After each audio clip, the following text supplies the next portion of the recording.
Uh,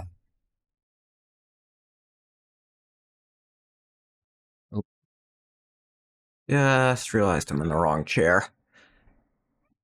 Oh, while it loads, I'll switch. No, kitty, you can't get in my lap. I have to switch chairs.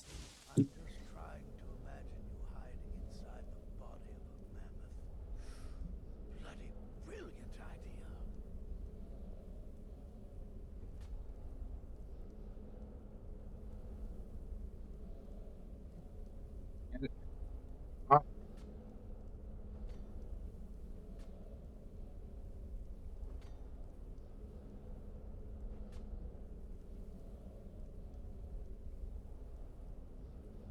Ugh. Your latest exploit certainly has the sanctuary talking. You must be talking about the caravan job. You infiltrated the position, eliminated the target, and made it look like an accident. Impressive. I'd say you earned your bonus on that one. When I first received the blessing of the wolf, my creator gave me a valuable piece of advice. Arnbjorn, he said, never lose. And I never do. I don't know, kind of lost to Cicero. Also, your creator? Do you mean Hersine, or what? What do you want, Beef Roast? Would you stop calling me that? You get to kill the Emperor. The bloody Emperor. You'd better enjoy this one. You owe us all that much. So make it bloody, painful, and spectacular. Is your neck okay? I don't think this is normal, Arnbjorn. I don't think it's normal to... Jesus Christ.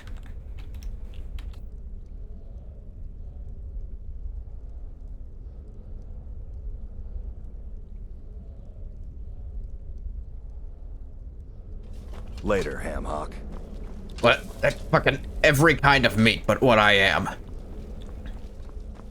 Sithis, in the Dark Brotherhood, I found acceptance, love, and my life's true purpose. Any advice? What an honor. The assassination of an emperor. And all because you are the listener, favored by the Night Mother, anointed by Sithis. I'm so very happy for you, if not a bit envious. Yeah, I could, tell. May the Shroud of Death embrace you. Oh, What's up, good Festus? to see you, brother. Gearing up to kill the Emperor. Exciting. At least times. Festus seems happy for me. Times indeed. Death is but the time to sleep forever. Any advice? While it's true, I prefer sorcery's more destructive nuances. We mustn't forget the many spells with simpler, more practical applications. Sure, you poison the Emperor, but what then? Why not summon an Atronak to cause some chaos? Or turn invisible and slip away? Use your imagination. I actually don't know how to turn invisible. Stay safe. Completely forgot that one. It's been Sup, quite a Babette? boon. Don't take any chances with this one. Use the Jarm root to poison the Emperor's food. You're disguising yourself as a chef. It only makes sense. Checks out, Stay yeah. safe. Nazir! Death, my friend. Yes, you're killing the Emperor Well, I himself. certainly won't The do Dark Brotherhood will get one shot at this, and you've been given the honors. So don't screw up. Right. Happy hunting. In truth, it was so easy. I feel a bit guilty. Once again, the sweet innocent child earned more trust than was wise.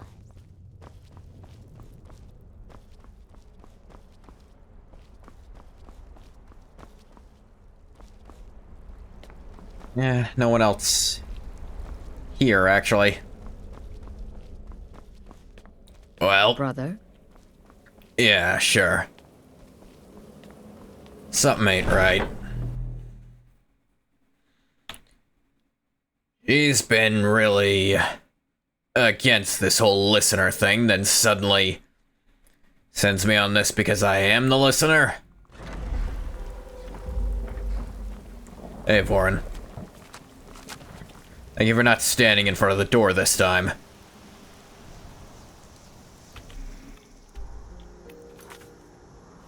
To kill an empire.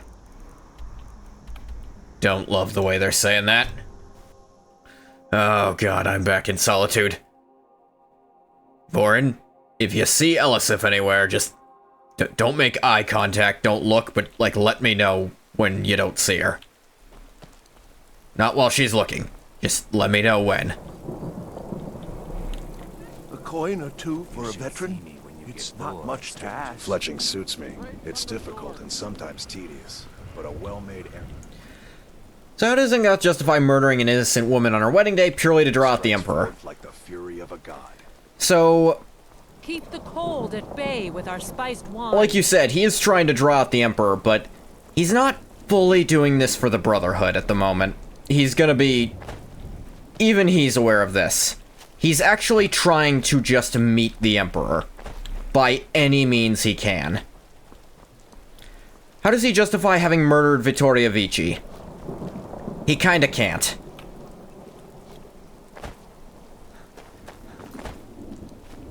Like, genuinely, he can't see a way to justify what he did. Other than he needs to meet the Emperor somehow. And his old credentials don't seem to work anymore. This was the way afforded to him, it's the way he had to go. He does not like it, and he's going to lose a lot of sleep over it. But this meeting is... Ngath needs to look at himself in the mirror sometime. I think he's actively avoiding it at the moment. Like, this is something he can't even really justify to himself. The best he can come up with is... him meeting the Emperor is probably going to determine the entire fate of Tamriel. Because the reason Ngath so desperately needs to meet the Emperor is... You kind of smell like a baka. Eren Yeager. Wait, who the fuck is Eren Yeager? I don't know what the fuck that was. Found a place to parkour while I discuss Ngath's character, by the way. You're welcome. Anyway, the reason he needs to meet the Emperor so bad is... it is going to determine how he intends to handle the Civil War. I gotta tell you about this. I've been laughing my ass off all morning thinking about this, Nerevar, because it'd just be so fucking hilarious. What if we had sex like we were a boy and a girl, but like we aren't, Nerevar? Wouldn't that be really funny? Wouldn't it be fucking hilarious if you put girly clothes on me and bullied my ass, Nerevar? Hehehe. I'm giggling, Nerevar, because like we're both straight, but like it'd be really funny, huh, Nerevar? Just bully the shit out of my tight twink ass in a pink skirt. Ha ha ha ha ha. Real funny. The last time, Vorin, no! I know it's been a few hundred years since you last asked that, but the answer is still no! That one wasn't new insanity, Vorin just used to do that. Even Vorin was confused by the weeb assault on his psyche, like... The Jarl here is one of the 5 exceptions I have to the Dunmer baddie rule. I think I'll try to go get a piece. You want in? We could run a blue palace on her, Nerevar. Oh god, not you two. Why does everyone keep hitting on me? Oh great, that means if he does see something about Elisif, he won't tell me. Fucker. Yeah, do I have a... clothes?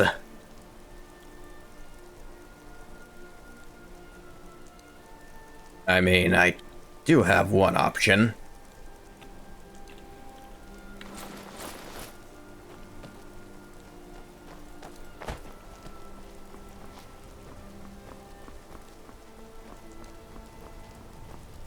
Ngath is going to have his cut off Mace's hand moment at some point. Realize he's in too deep with the evil shit.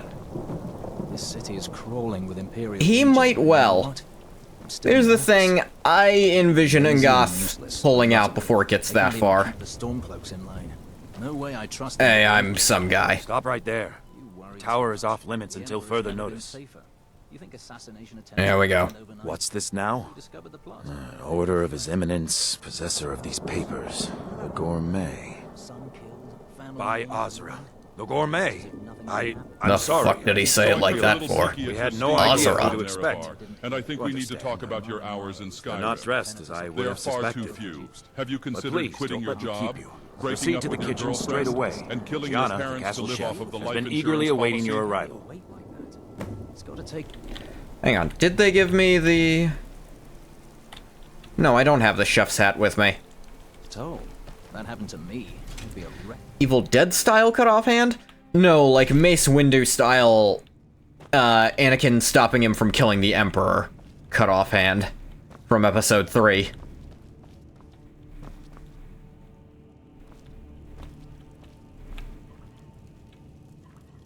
You guys have a spare chef hat?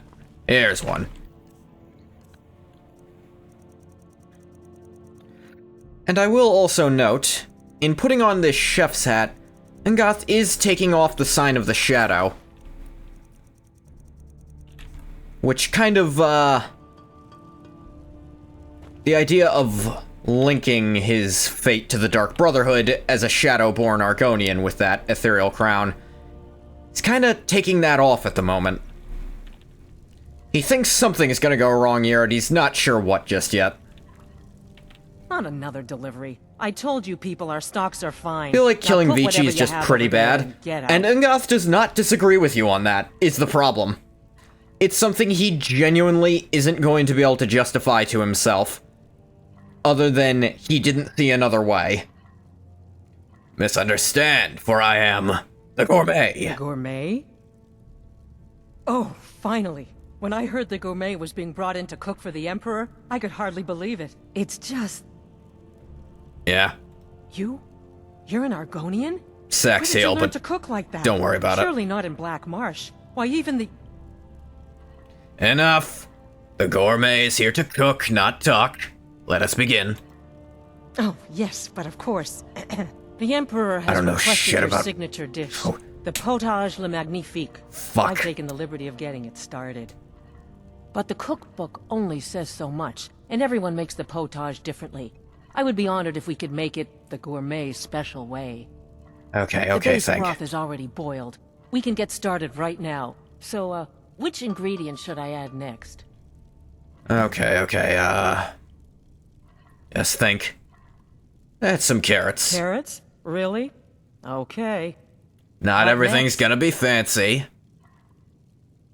Splash of mead. Ah, of course. I suspected as much. It's gonna be a little weird. Now, this one's gonna be odd. A Nern root. I know. Really? Oh, I use nin root as a special seasoning all the time. Not as how you well. say it, but What whatever. A wonderful idea. Eh, Okay, now what? okay. This one is a little bit of diced horker meat. We're lucky we're in Skyrim, that's actually easy to find right now. Horker. So delicious, I swear. Is there a soul alive who doesn't enjoy the taste of... Sorry, I didn't mean to get carried away. It's alright, we're There we chefs, go. it's normal. 1 cup of diced horker meat. Ngoth is bullshitting his entire I way have through to this, and it's say, working. The stew seems done. Add anything else and we may dilute the distinct flavors. So, is that it? Just, one thing.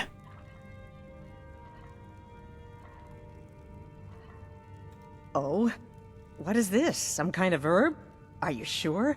The potage tastes perfect as it is. I will explain Any Ngoth's other thought process ingredient here.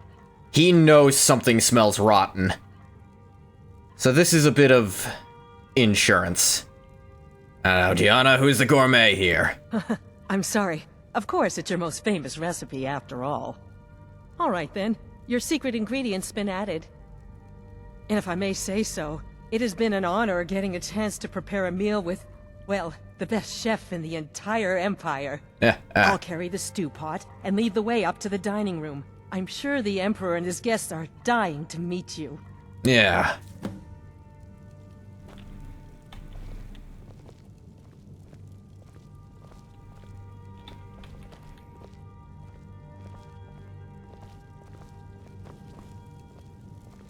I do like how you can like, whatever you do, it will turn out okay. And, like, you can add some real weird shit in there, and she'll be like, I mean, we do have that, but...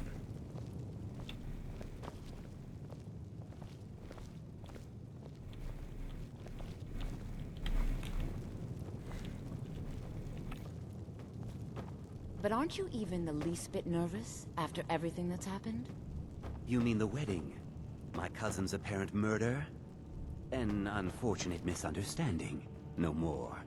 Cold mead, hot tempers. These things happen.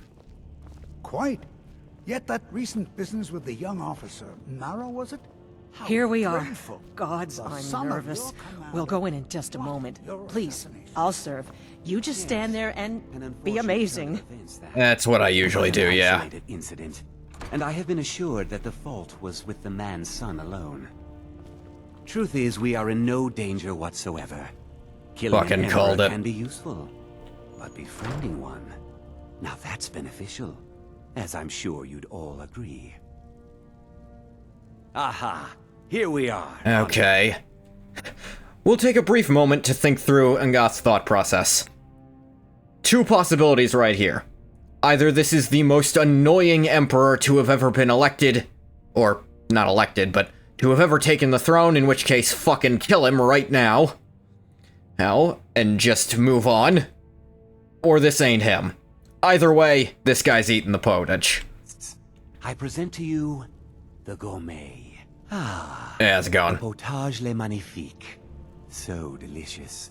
My friends, as Emperor, I of course reserve the right of first taste.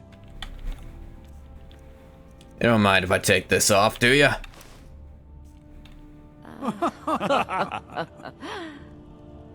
Oh, how marvelous. Do.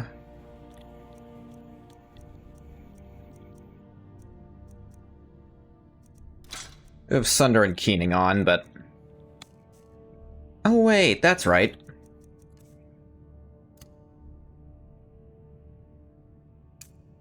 Just delicious.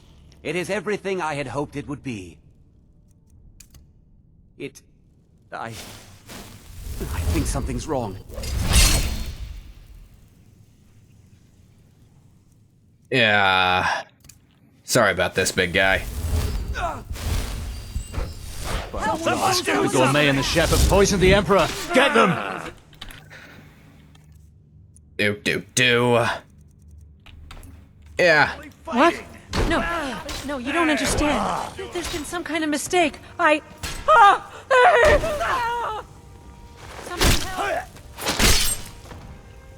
Yeah, sucks to be those guys.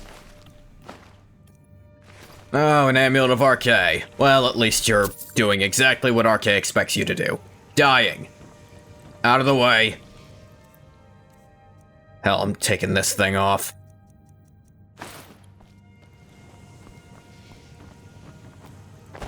Get out of the... You kidding me here? Alright, she moved. Stay down, you're fine. Hey, Vorin. Good thinking waiting up here.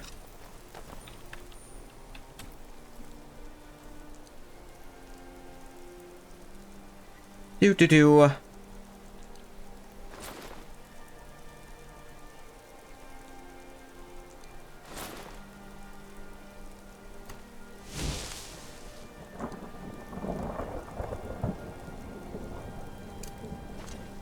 finest fish here, caught daily. And... yeah, hey. Sorry, I'm gonna be cutting through all you guys until I figure out where the Emperor actually is. Decoy the Emperor has ever employed. Yeah, I'm not fucking stupid. But I'm even happier that you killed him. You, an assassin for the Dark Brotherhood, just made an attempt on the Emperor's life. Would have succeeded had it been the real man. Surprised? So was I when a member of your family came to me with a plan. I think I know which one. Deal, you see, an exchange. I get you, and the Dark Brotherhood gets to continue its existence. But you know what? Figured she'd do something stupid like that. How about this? I kill you and butcher each and every one of your miserable little friends. Lost my eye defending Your the sanctuary's being put to the sword right now. Dumbass. You killed my son. All of you. And now you'll pay the price. Kill him. And make sure there's nothing left to bury.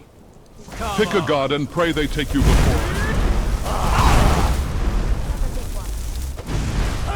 Xbox, record that. Someone do something. You know, I'm annoyed at what the blades turned into. They had to be better bodyguards than this. The hell did he go? Is there a second staircase here? I don't see how there could be. Where did he go? How did he get up there? How did he get down? Here.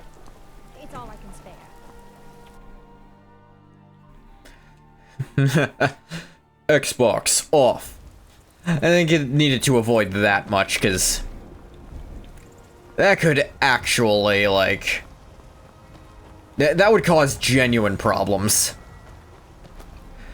But Xbox record that might not do anything. Especially if you're not playing on Xbox. What? Nakast! By order of the Jarl, stop right there. Who the fuck are you?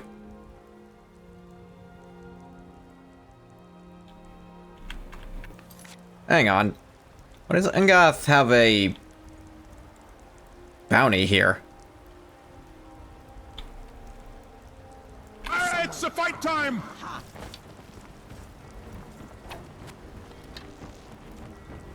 Oh.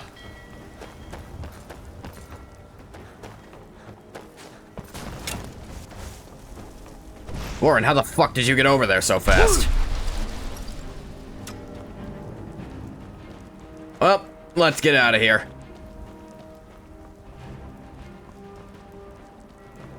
Yep. Yep.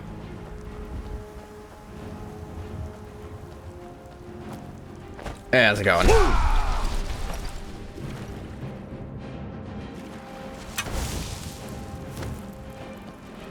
What? Nakast! Running away has never been so cool.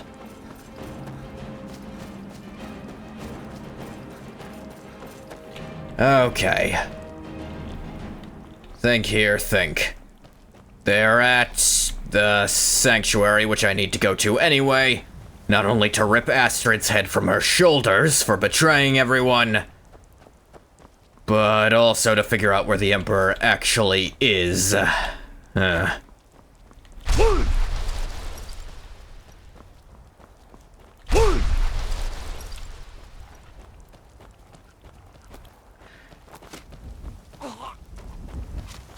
Damn you! On your knees, worm! Easily blocked! Normally I'd help, but I don't help Stormcloaks. Yet. Oh hey, would you look at that?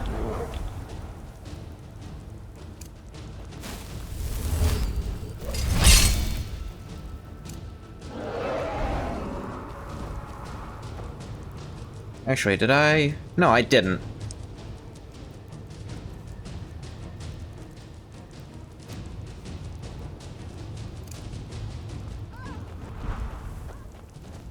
Come on, stop moving, you bastard! Are you saying that to a fucking dragon? You wish to defeat me? There you go. Impossible!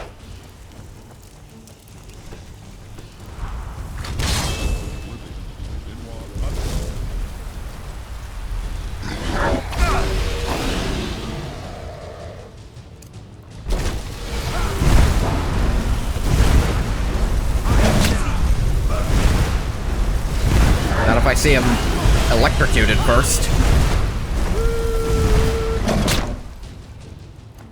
I'm about to give you the ride of your life, Outlander. Warren, did you just call a fucking dragon an Outlander? Teach you to mess with me. Don't do that. Don't do that. Get your money up, not your funny up. With official Fulmore business. I'm doing my own thing with the dragon. Mind your own fucking business.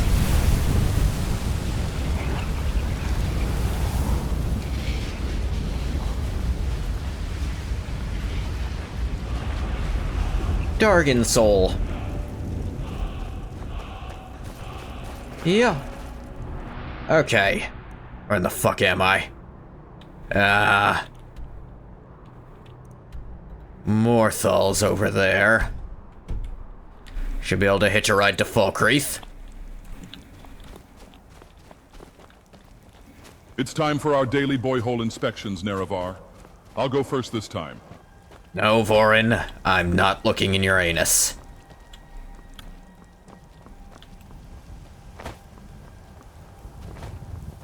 Another example of something that isn't new. Or at least it's funnier if it isn't.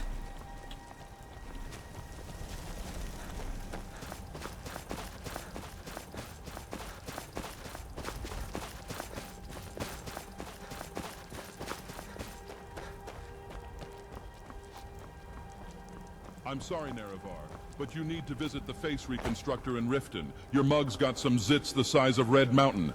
It's fucking gross, dude. Literally impossible. I don't think lizards, well, I don't think lizards can get acne, but I don't think saurians can either.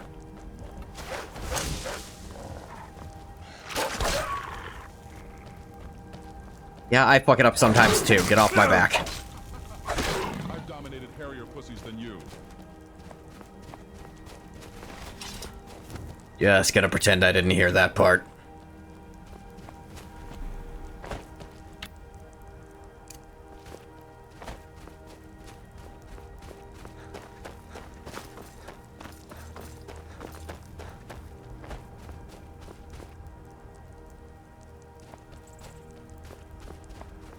Hey, how's it going?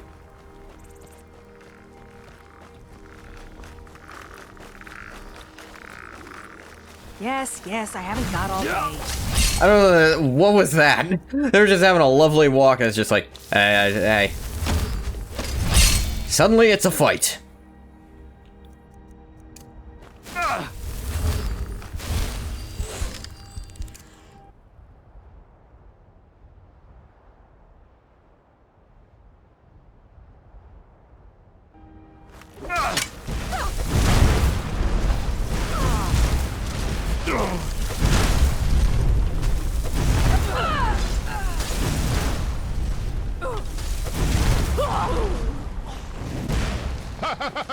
Fucking diabolical! They hate us because they hate us.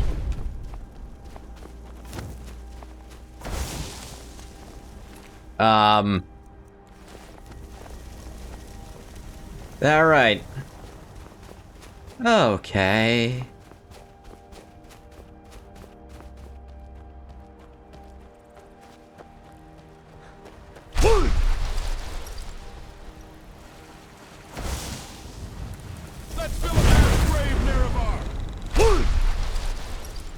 We've filled enough mass graves as it is.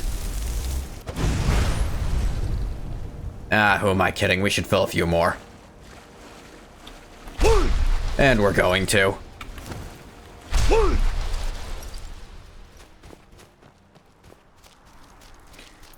Alright.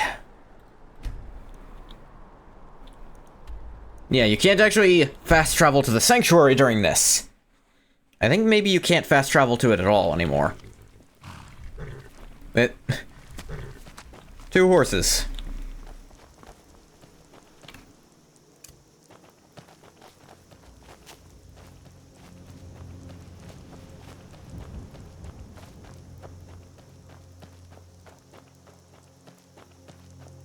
Over here.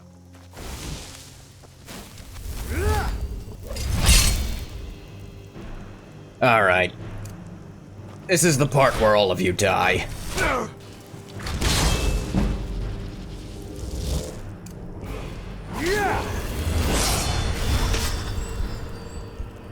I'm sorry, it feels like you're not doing much. Let me show you how a hit actually looks.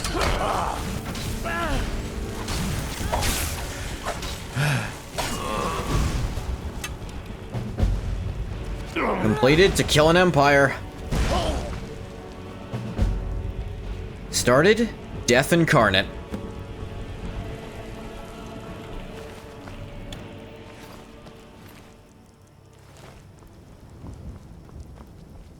All right. Took me a while to get here, but I'm sure they could handle a few Penitus Oculatus agents. Wouldn't be... Nah, hang on, that's... Oh, that's... How did they get the... Who sent him out first? You sent Arbjorn out as the fucking vanguard. Which one was the rat? Dunno. One of these corpses. Doesn't... So? Suppose not. What's taking the others so long? The sooner we get out of here... What was that? Time to end this little...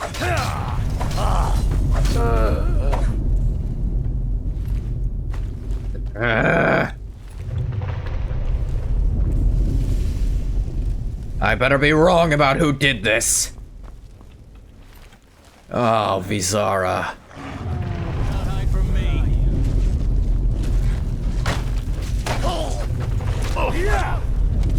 Arbjorn! Knew you'd last a little longer than the others.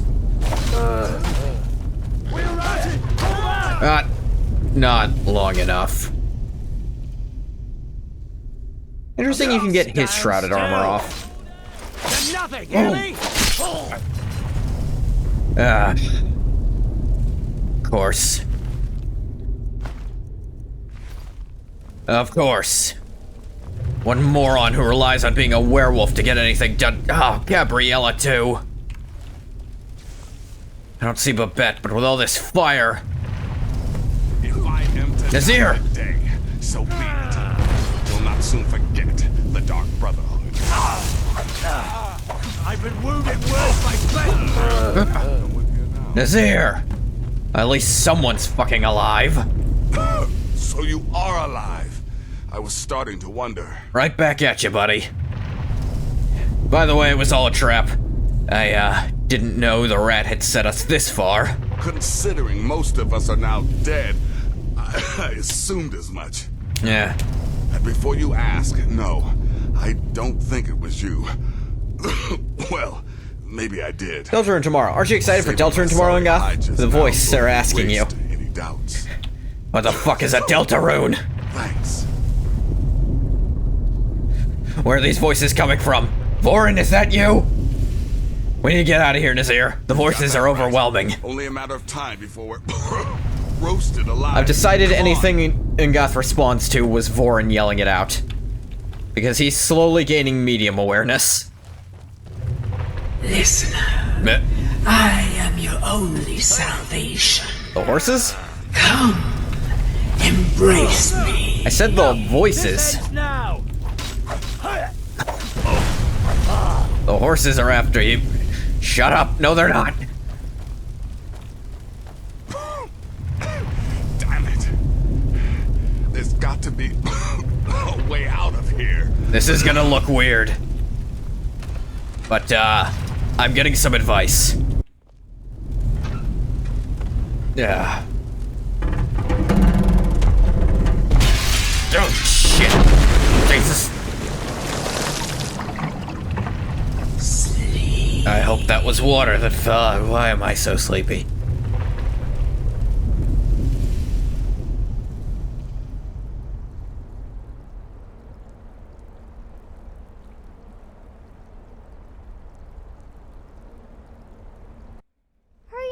I'm telling you, he's in there. I'm going. Oh, shit. As fast as I can, you stupid she-devil. I don't see you helping. I'm not exactly built for manual labor. Oh, hey, Babette's alive, too. One more pull.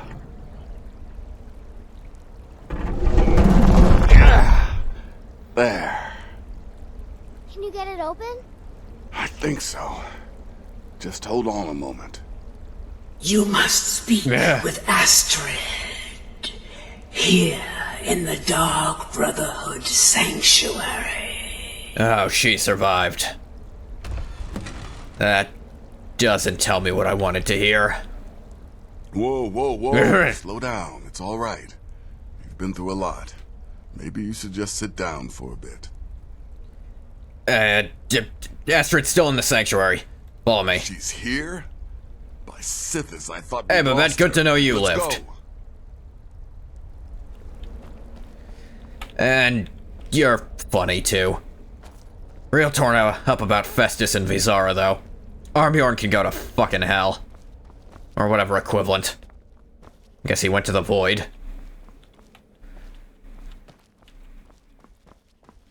Alright, so what are we... Alive. You're alive. Thanks, Sithis. Normally I'd say that ain't Sithis' domain, but this one time, yeah. Shh.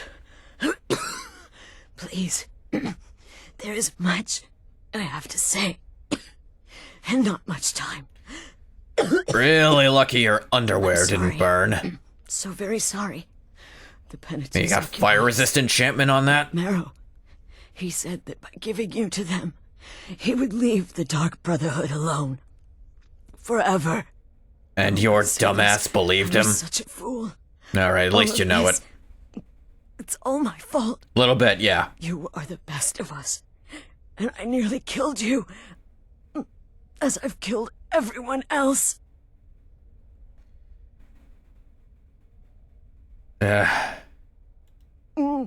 Don't you see? It was me. I set you up. Wanted you dead. I'm not fucking stupid, Astrid. I knew you. 10 to 1 odds it was you. Everything I hold dear.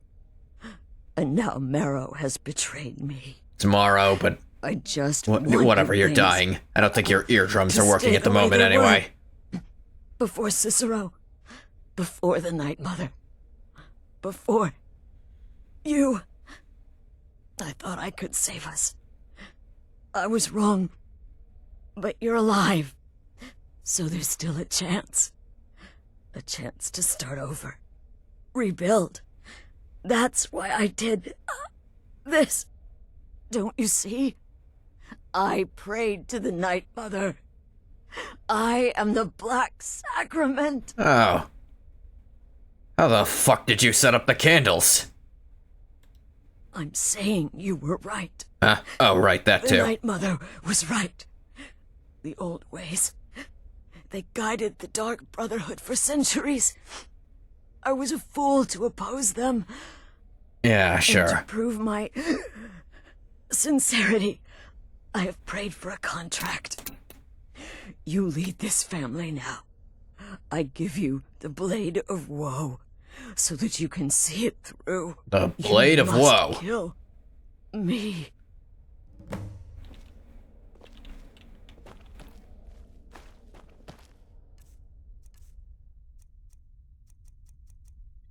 Absorbs 30 health from living targets. Absorbs twice as much health on sneak attacks. Chance to harvest human flesh and human hearts. Please, listener, release my soul, and let Sithis be the judge. That's... alright, fine. Thank you. This is one of the better sneak attack weapons. By the sands, I still can't wrap my head around it. Astrid. By the sands, I still can't wrap my head around it. Astrid. Alright, are you gonna keep doing that? If I hadn't heard it with my own ears, I wouldn't have believed it. How could Astrid have done this to us? Strangely, I feel only pity for her. Yeah, me too.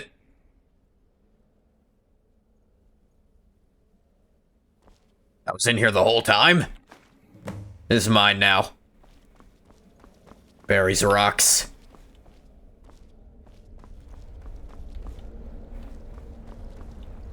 Astrid is dead. It is as everyone who talks in my head be so loud about it? May she find redemption in the void. Is that a thing? I didn't think redemption was one of our deals. The Dark Brotherhood lives. That too. We must fulfill our contract. Emperor Titus Mede II must be eliminated. Speak with Armand Mortier at the Bannered Mare in Whiterun. He will know the true Emperor's location. But first, inform Nazir of your plans, for you are the listener, and must bind this family together.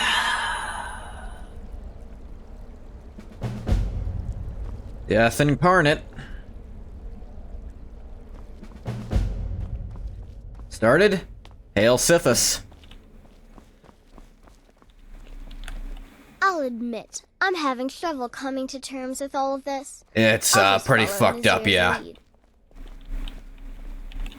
By Sithis, what a mess. I guess this is the end. Not quite. Night Mother talked to me. What? Well, what did she say?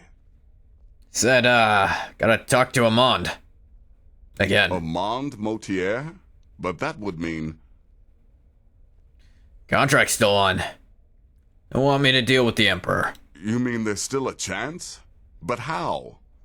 Our plan has gone to ruin. Everyone is dead. The family... Family lives on. Trust me. All right then. Go.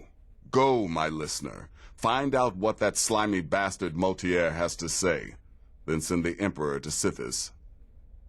I'll send him where he's supposed to go. Returning here, is there? I was thinking, the Dawnstar Sanctuary. We could make a proper home there. Just, Listen, when you're finished with this... Don't have any assumptions about the state of the sanctuary, is what I'll say. I'll find some way to move the Night Mother. Don't worry. That should prepare him for the murderous clown. Astrid deserved it. Back with a barrel full of gold, huh? Babette, my girl, pack your things. We're moving. I was hoping you'd say that.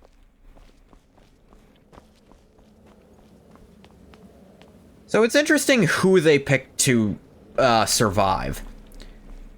Nazir and Babette. Babette, I assume, because they couldn't imply that a child was dead, or a child body was dead. Or possibly just because they already made her an alchemy trainer. And Nazir, because he's got to give you the side contracts. Vampire Hearing goes crazy. Yeah.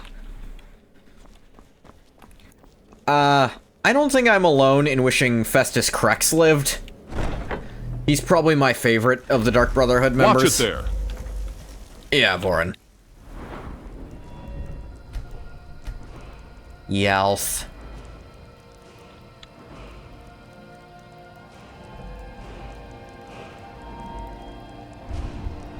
Boy, Vizara deserved better. He absolutely did, but he doesn't have as much presence as the likes of Festus.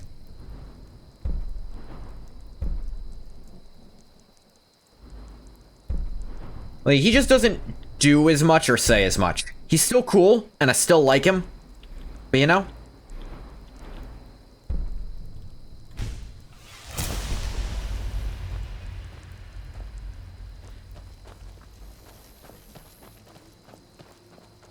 Gabrielle is alright. Again, she's another one that doesn't have a lot of character to her.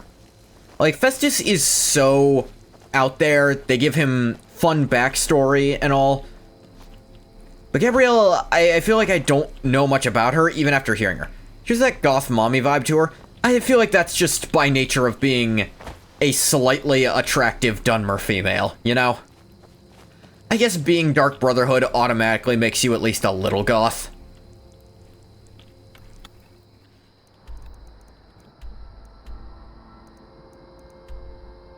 Might run, huh? Close enough to some stuff. She likes sewing? Ah, yeah. By order of the Jarl, stop right there. Why? Oh, yeah. Yeah, let me clear my bounty. I can make all your problems with for 20 gold. But it'll cost you. What do you say? And unicorns. Yeah, they're extinct. Yeah, here you go. Done. Now, move along, before you get me in trouble. Here's 20 gold to fuck off. You got it. Right, Ungoth did wabbajack someone in this hold. So, at their request... We just received word that somebody tried to kill the Emperor. Turned out to be just his In double. fact, while taking a midnight stroll on the beach, she once happened to cross a unicorn. She then proceeded to stab him in the throat with a crochet needle. Right. Although... how old would that have to make her? Because didn't the last unicorn die 200 years ago in the Imperial City? Killed by the hero of Kvatch? Wasn't that supposed to be the last unicorn on Nirn? How old would that make her? I suppose we've never gotten a real upper and lower bound to Dunmer ages. So she could be 300-400 years old and we wouldn't know.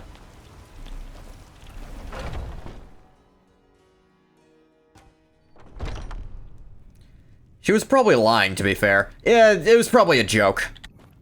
Dark Brotherhood joke. Murder joke.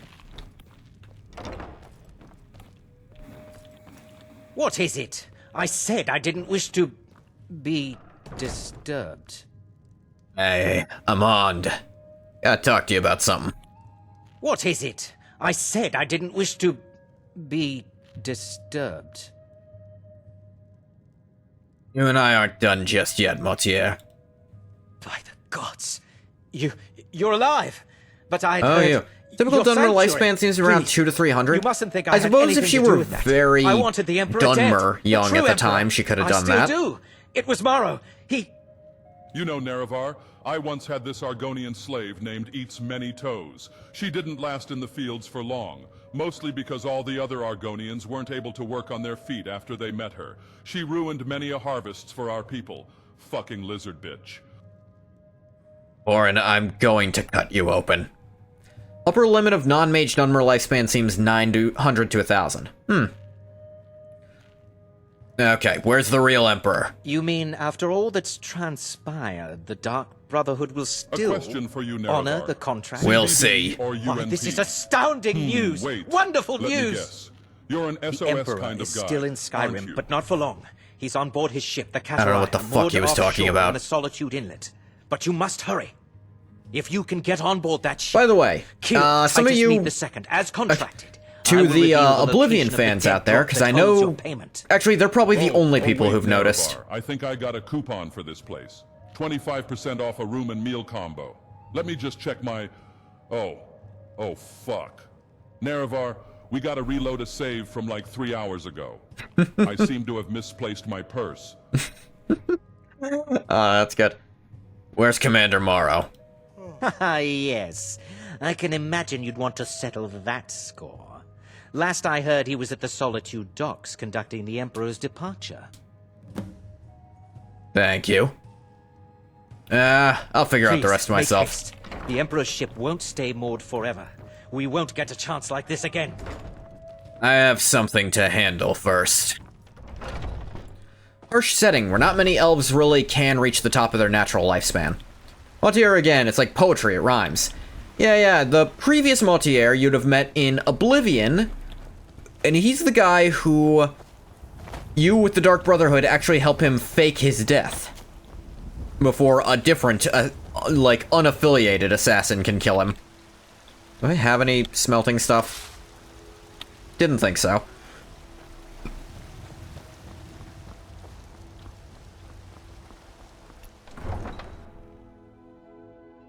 Now then.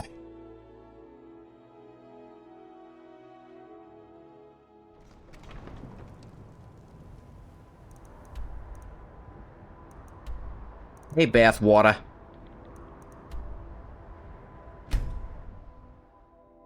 Bit of housekeeping to do. Yeah, most die of sickness or injury long before reaching that point. Harsh setting where not many elves really can reach the top of their natural lifespan. No, Francois killed his mother for that whole deal.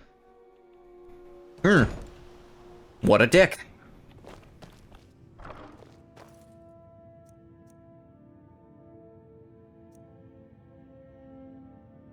Have any mail? is so busted.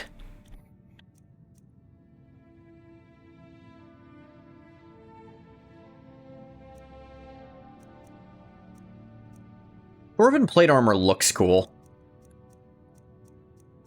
Some other chest pieces I liked. I'm looking for Ungoth to go in there completely Ungoth style. No trying to train anything else, just goes in and beats ass. Rule is... okay. Christmas at Grandma. Very pleased the children will be staying here for the night. And now I can bring the provinces to order. You told me about last night. Rule is, if you perform the sacrament, you have to have a person in mind to kill. The assassin has to kill that person. So he chose his mother. I did not recall that, but I believe you. Well, I have no reason to disbelieve you. Just, I didn't recall that detail.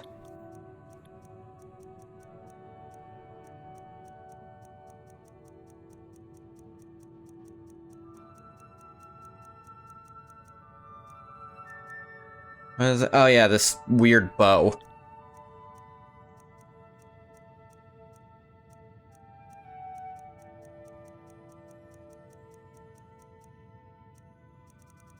Guess those were the only chess pieces we had on hand. Or on chest?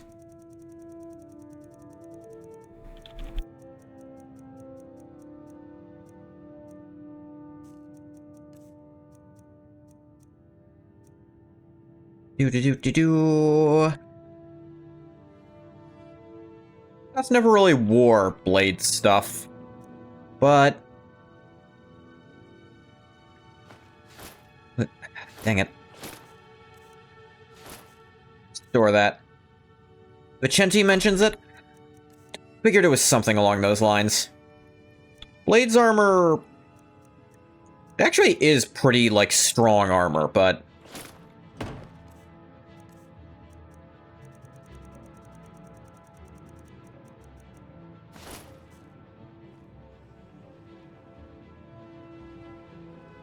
do you think this fits style-wise? I mean, the Daedric plate armor looks baller as hell. And I like the incongruity of the gloves, but I worry about the boots, honestly.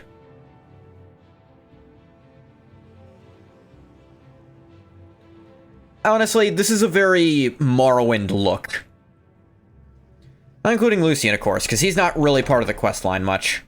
Chente is your favorite Oblivion... oh yeah, Dragon... What in the... Who posted my nudes to Twitter? Was it you, mortal? I sent those to you in confidence. What the fuck is Twitter? I don't want to see your nudes.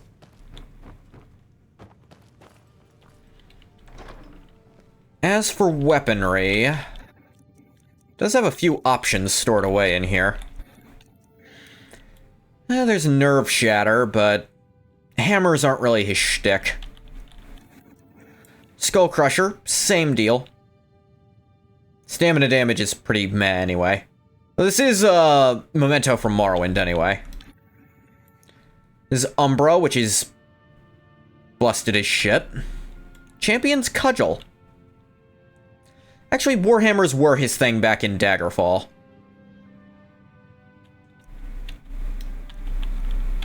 At least for a while. Swords and then Warhammers. Axes are more recent. And I should go back to Daggerfall basics the last time he saw Uriel. That is true. Should think about. So sword or hammer. No axe for this one. Axes are kinda new. In that case, maybe he should go for a different armor as well. Like... actually, Daedric was it for that, but...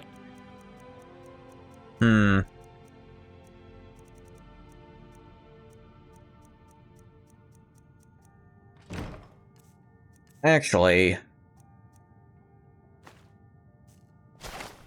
Dragonbane is one-handed, but he did sometimes use katanas then. Actually, he did use a daikatana in the Iliac Bay. Quite a fair bit, but...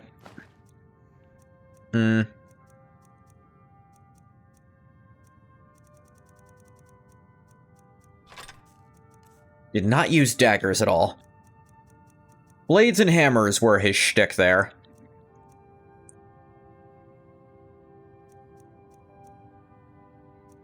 Nerf Shatter is really goddamn heavy.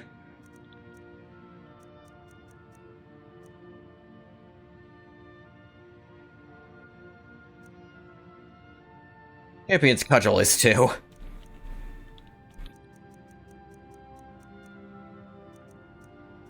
Honestly, Skull Crusher is just kind of light for one of these. Let's pull out some of these worthless arrows that are probably jabbed into Ungoth.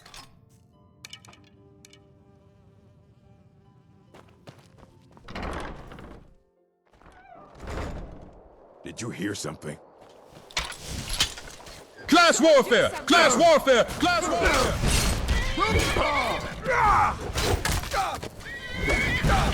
Forgot how fucking slow hammers are in this game after using one-handeds for so long.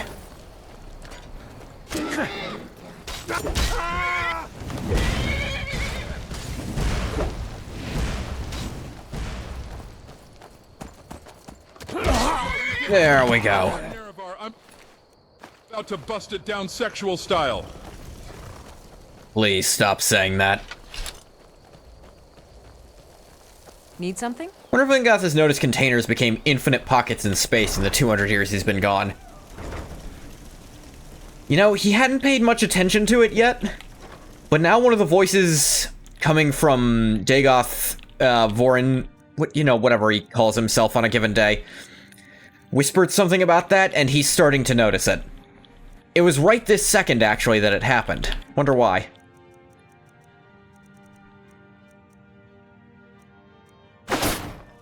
Definitely did not mean to fucking do that.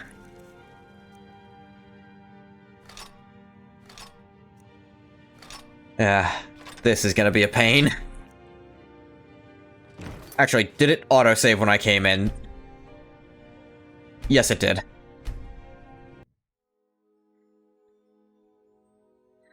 I accidentally pressed R on my storage box conundrum.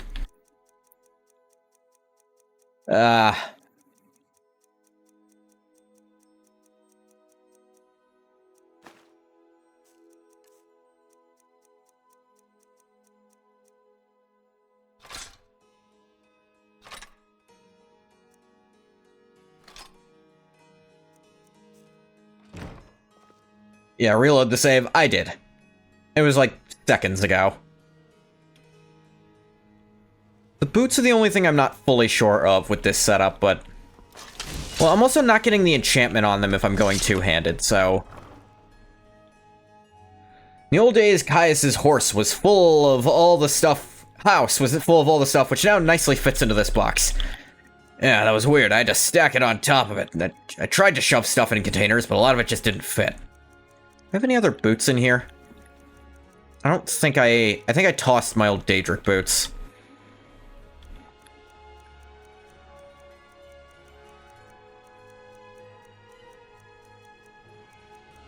What was this? Oh yeah, painted netch leather stuff.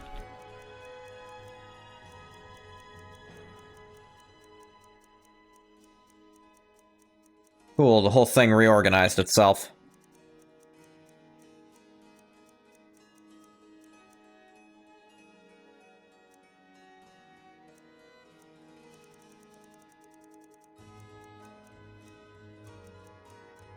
Wonder if Blade's gear might just... I'll see how it looks with Blade, boots, and chest piece. Actually...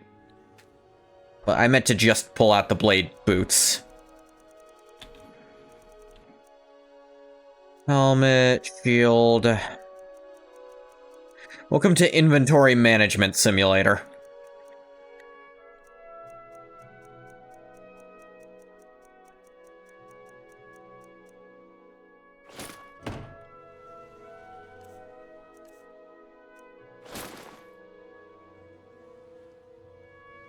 It looks okay, actually. That doesn't look too bad. I think it fits better than the Aussie dolls do. Especially if I'm not gonna run around with much magic anymore.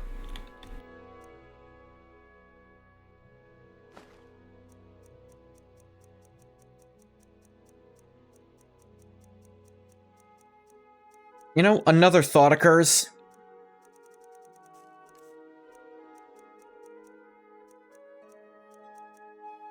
I don't need to bring this at all. Ngath can make his own weapon on the fly. And since he still likes casting spells before doing stuff, yeah, that works. Though, switch off Dragonhide for a different one. Because Dragonhide, at that point, it's not doing anything.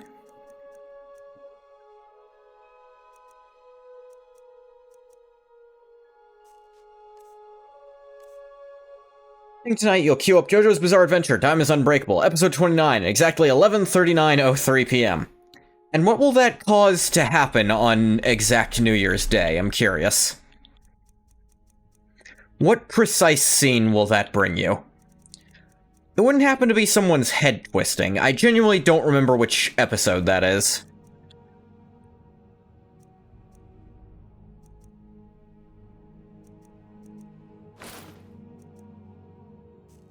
How does this look?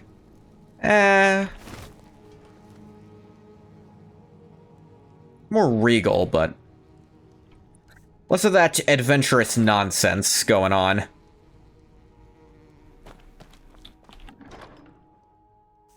Like, it looks almost too much better, if that makes any sense.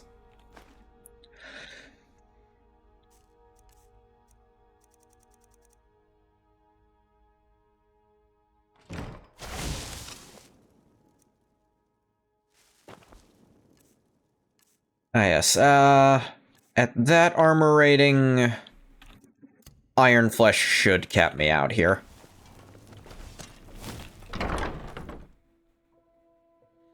Those with the blood of a werewolf can never gain resting bonuses from sleeping.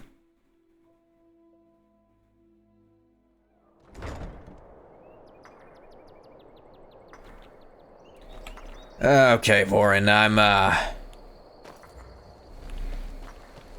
I'm actually gonna need you to stay here while I do this.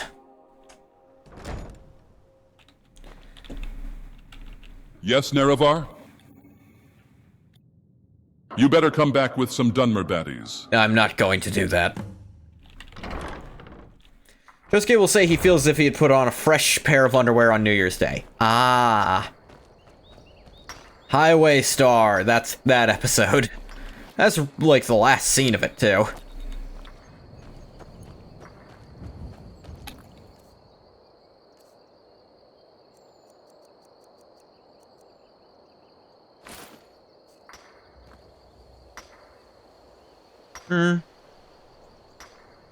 Backpack does sometimes kind of kill it.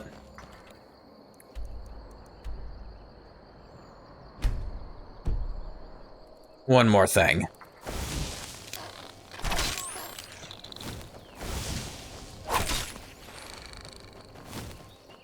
Wood!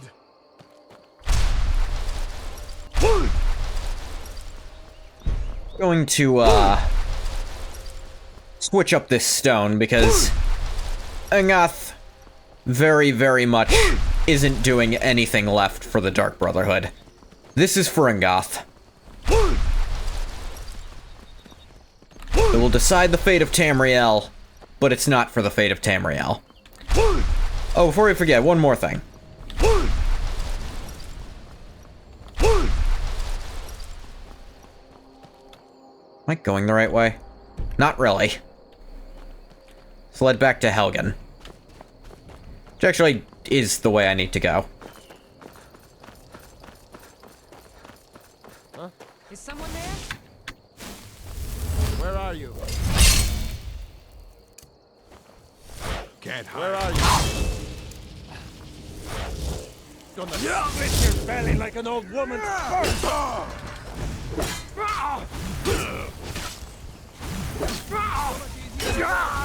Dead. All the chopping and slashing.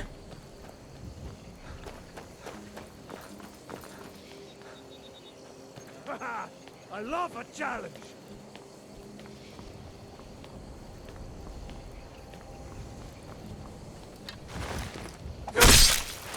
Ah.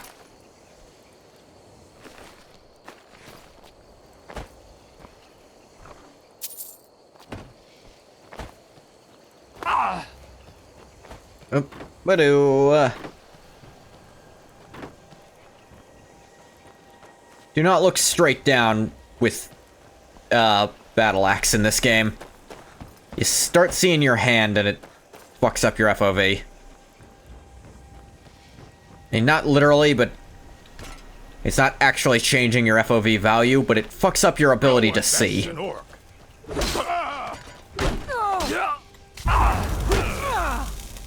No one bests an orc. Why the fuck aren't you the leader?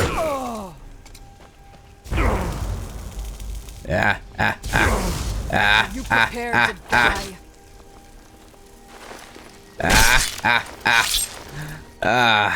I forgot how easy it was when I wasn't trying to do anything else.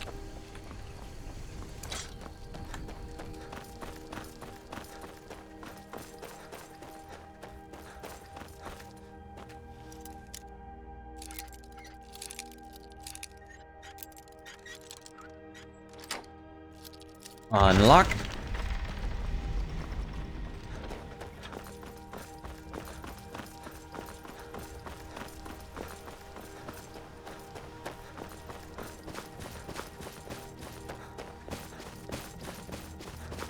Could have just gone to Riverwood and gone from there, but meh. So close, I don't feel bad doing this.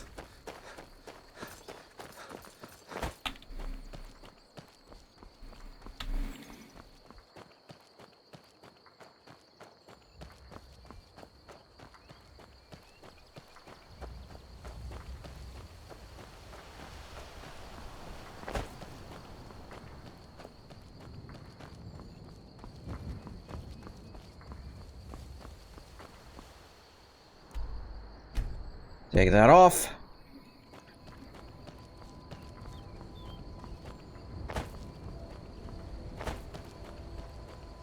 And, gonna save, because I need to make sure this works correctly. Lord removed. Shadow removed. Added.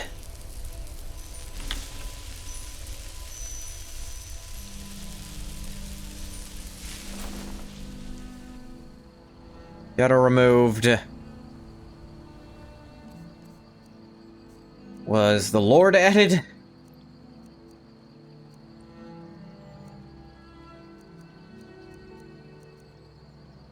Da-da-da.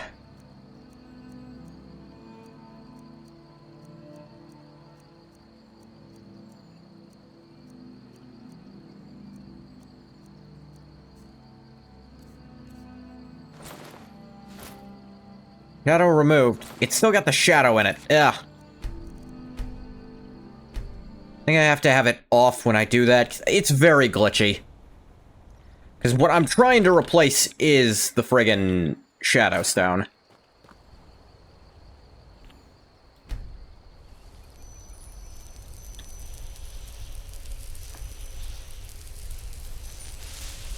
Shadow added. Damn it. Thing you need to do is unequip the crown, get the new stone, the crown will then give you the stone you just removed. That's what I tried to do, but it's not doing that. It's very glitchy and doesn't want to do that.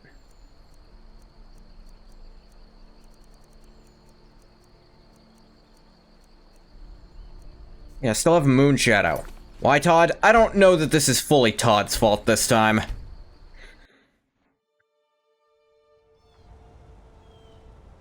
I think this is part of the mod fucking with it. Shadow Stone removed, added. Even though I didn't change my thing.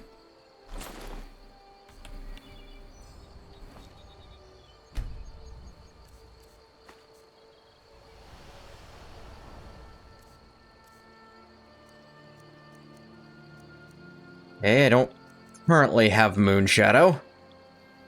Hang on, Lord Stone, Blood of the North. That doesn't do anything at the moment. Okay, right now it's just not have anything in it. If I do this now... Damn it, still the shadow! What the fuck is happening? Shadow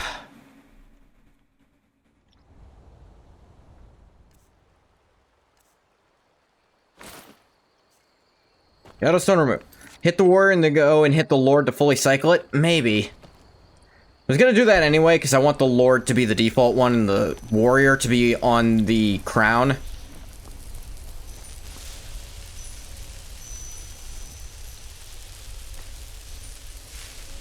That added the shadow. Alright. Where is the Lord Stone again? I can never remember. That's the steed. Lover. Lady. Near Solitude? I want to say it is, but the steed is over here. There's the apprentice. I think the one you're thinking of is the steed.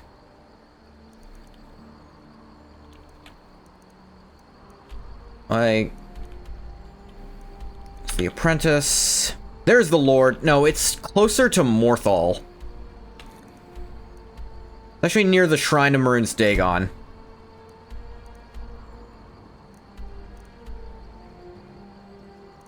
Which I suppose is a little closer to Dawnstar. You're thinking of the steed. Yeah, I was literally looking at it on screen.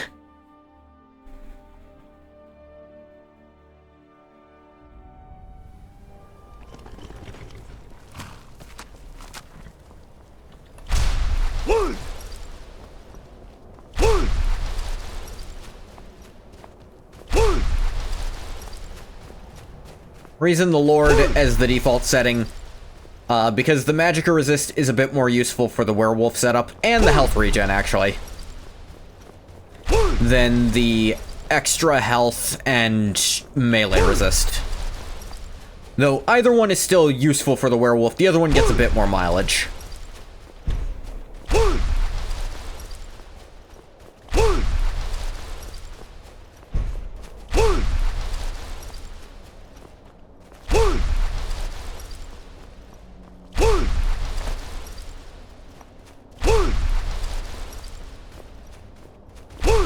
Almost New Year's for you? Hey, what, in like the next 45 or so minutes?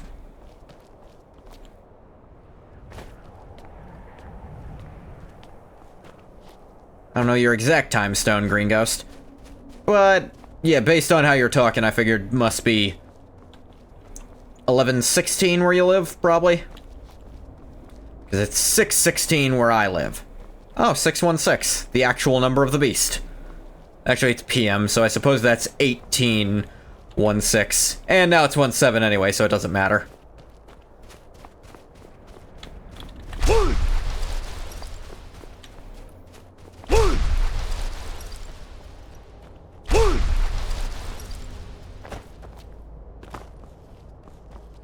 Yeah, fun fact.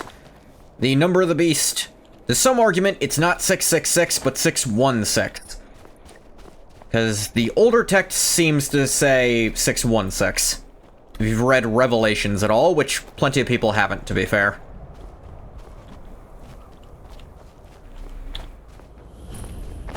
Stone Hills. Is there a different kind of hill that's not made of stone? I mean, I guess that is most hills. Mountains are usually made of stone.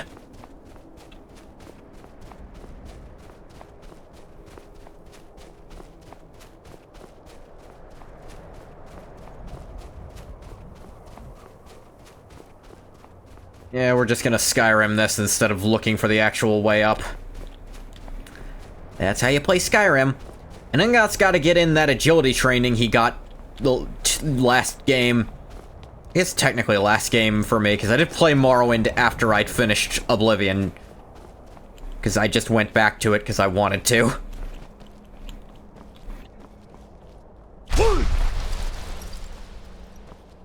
What? Nakast! Yeah.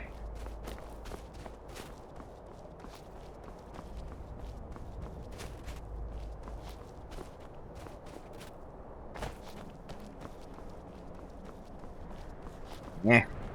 Come on. Gotta Skyrim this. Made it up to a ridge.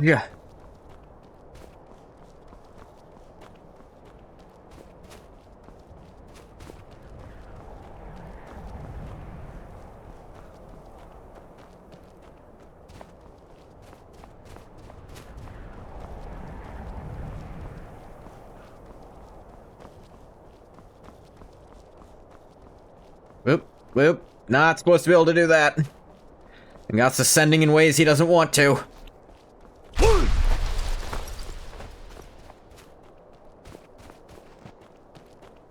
I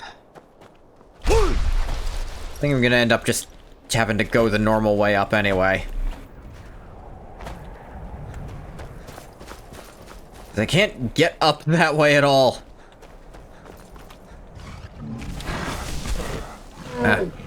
Oh, hey, I'm back at Labyrinthine.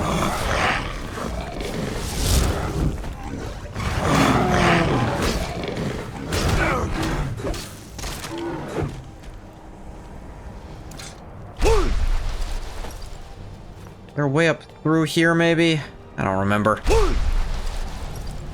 Way to the other side of the mountain through here, but that might not help.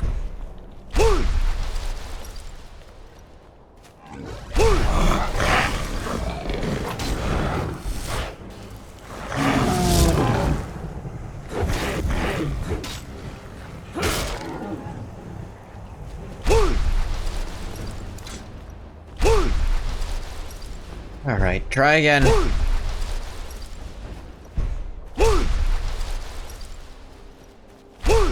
Maybe this way will work.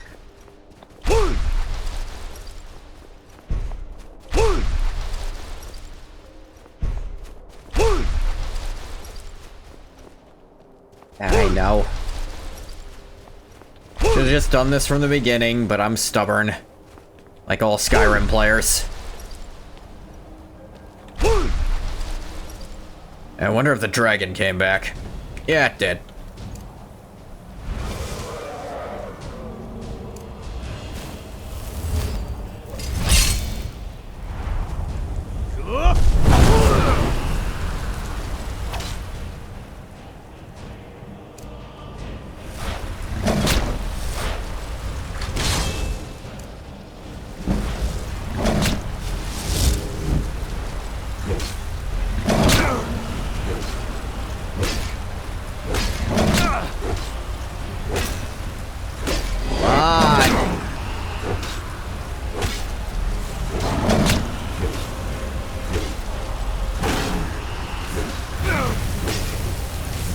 Boom.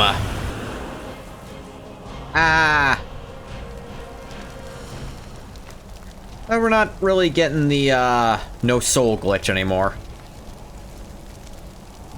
Dragon Soul!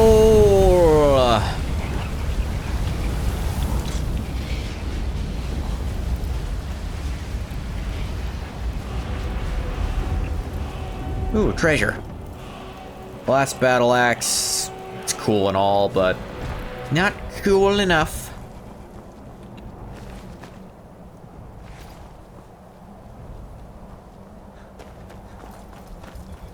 Okay, that got me up here, but not to the stone. Dang it.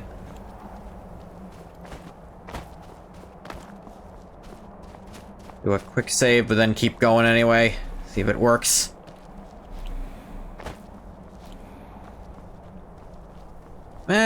I think I can get to it if I stick this way.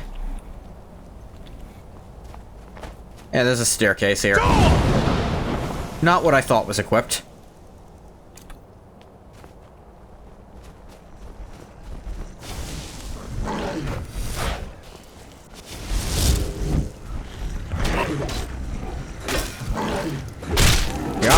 Yup.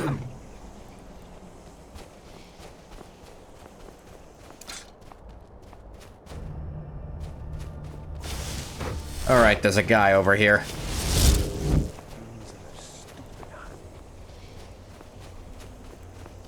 Now ain't this or a few. Surprise? No! You picked a bad time to get lost, friend. Aha, with the power of the stone, we're invincible! Nice try, boys. Happy New Year or something? Hey, Lantius. Happy New Year, almost. Stream will end before New Year for me. I don't think we're doing the second Daruka stream, because I think he's gonna be busy tonight. Let's try all the ways to make this work. Warrior removed, Lord Stone added.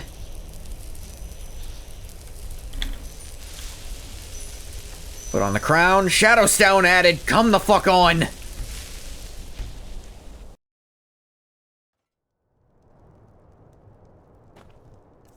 This glitch too. Alright, how about I'm wearing it and do it? Shadow removed. Lord added. Huh?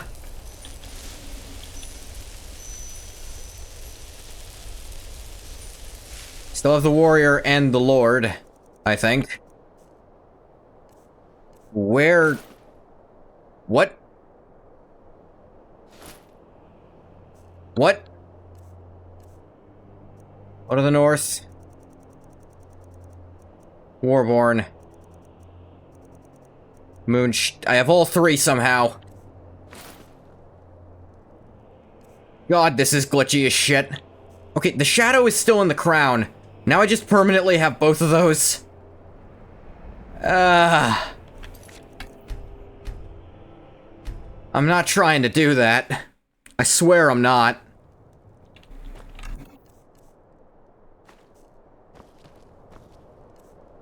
But equip it, unequip it, and then use this. Let that disappear. Warrior removed, Lord added. And then... Shadow added.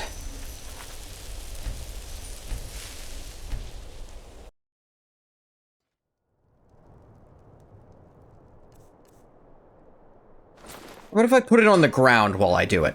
Maybe that'll help.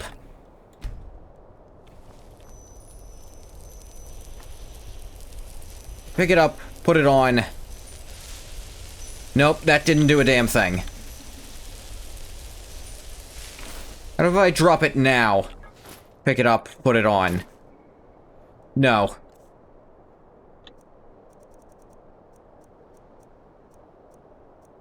Go to the north. I don't know how to fix this. I have no fucking clue how to make this work. Okay, what if... If I do this... Okay, that still did that, but... That somehow gave me all three. The game doesn't know how to do it when I have two already on. Okay, different idea. What if I...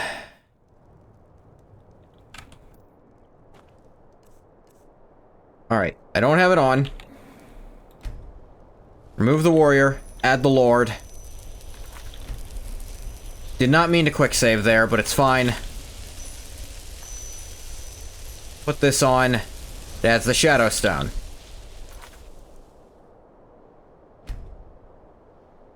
Really didn't mean to quick save there. That actually, if this doesn't work, ruins everything. If I completely reload the game, it's still adding the shadow stone. I don't know what the fuck is happening. I am trying everything here.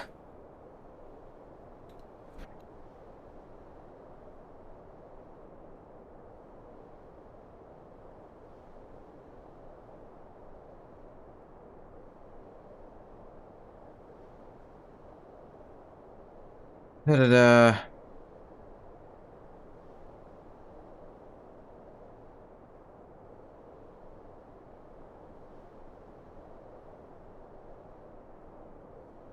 Right here.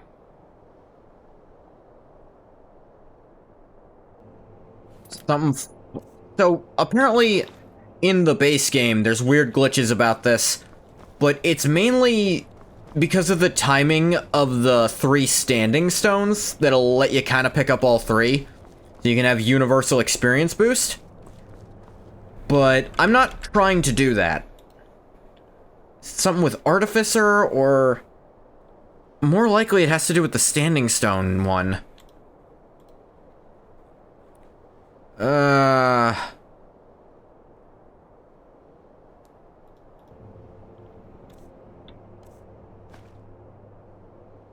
Still Finding the Shadow Stone.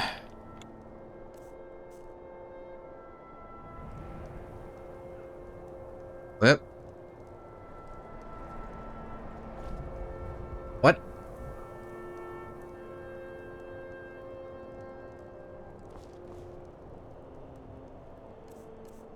That was odd.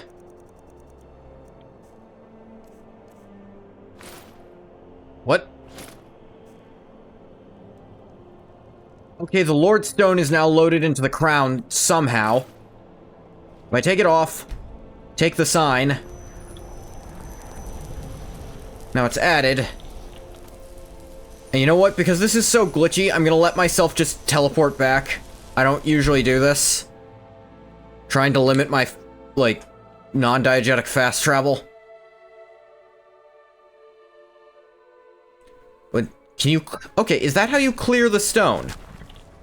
You accept the stone you already have. The warrior is still lit up here.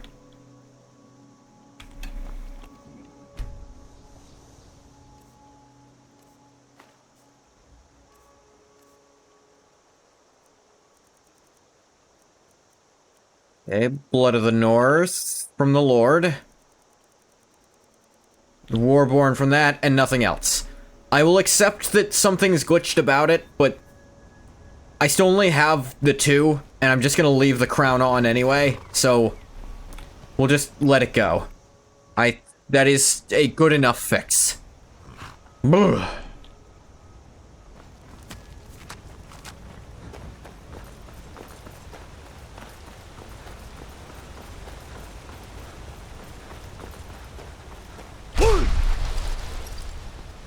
Okay, it's good enough for what I needed to do.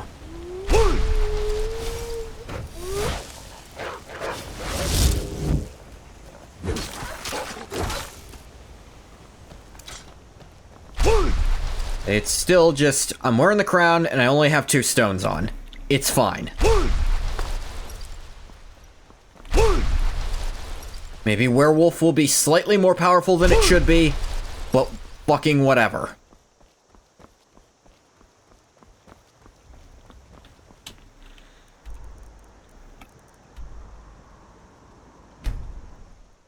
Over to Solitude now.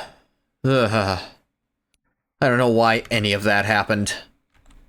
I mean, I have some ideas programming-wise why it happened, but not happy about it.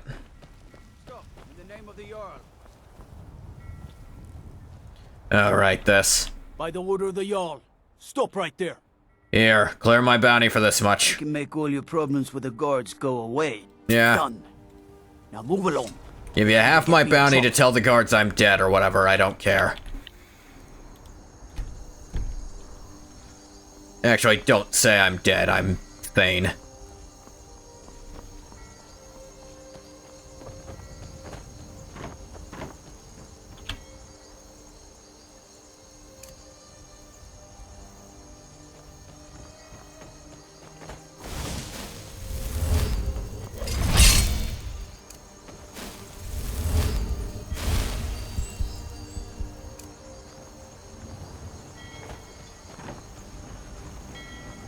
Hey there, Morrow. By the gods. You! But it can't be. You're dead. Am I now? You! Yeah! Good. Kill it. What was that? I'm what? You don't get, like, basically anything for killing him. But he's funny. They just fuck that guy in particular. That's all I needed.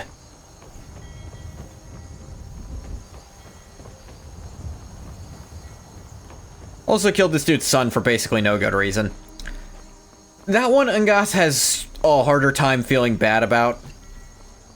It's not that he doesn't, but like, this guy is a dick and a hypocrite. Or at least he's a liar. And Ungath, here's the thing, if Ungath worked with this guy, I don't think he would have liked him very much. strikes him as the kind of guy who he'd end up killing after doing some of his quests. Let's not forget, Ungoth used to do that a lot.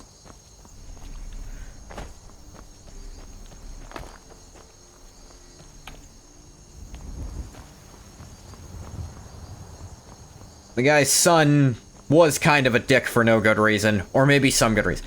Being a liar as a means of destroying an illegal assassin's guild doesn't sound so bad. Probably not. Ungoth's definitely done worse. But at the same time... Ungoth isn't... Like I've said, Ungoth can be hypocritical sometimes. Do-do-do-do-do. A boot-do-do-ba-do. Do-do-do. Do-do-do. Chronic quest giver killeritis. It's not chronic, but it was often enough that it was worth noting. Boo-do-do-do-do-do.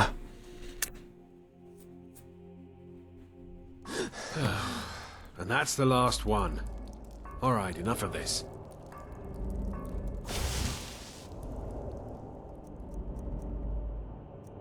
On one hand, he could avoid killing people who don't deserve it.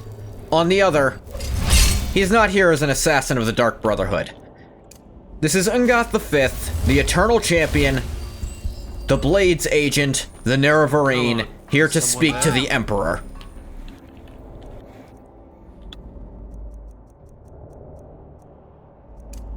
Over here. If you're going to get in the way, that's your own damn fault. Hey!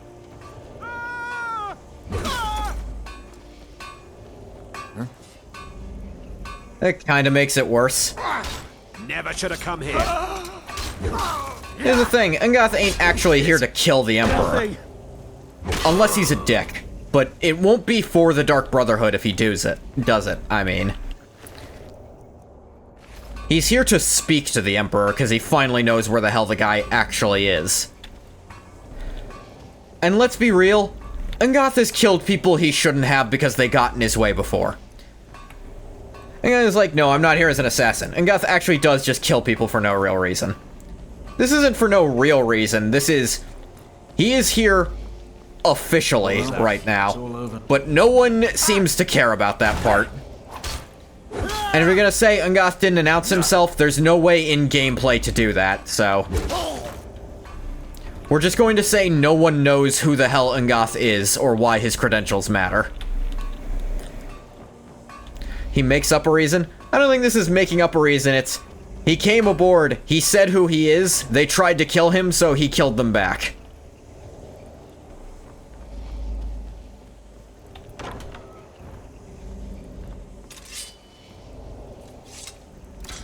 See? This guy accepted his credentials. And then unaccepted them. Dumbass. He's gonna let you live!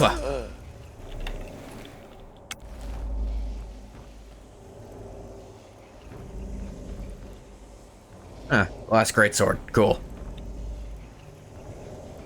Are you forging on a boat? That's just a fire hazard. Hey!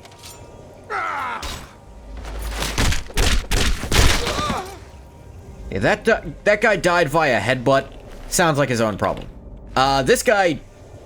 Ungoth actually had nothing to do with this guy. This guy just died in bed for no reason. So did this guy. Who are these corpses? Genuinely had nothing to do with this.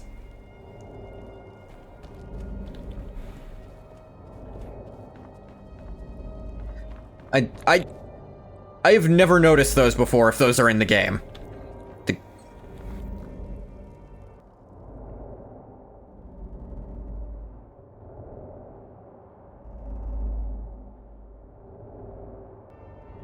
He knows damn well his status is gone because it's been 200 years and Uriel is dead. Ungoth is reaching here. I don't know if he's doing so hot with that moral event horizon coming up.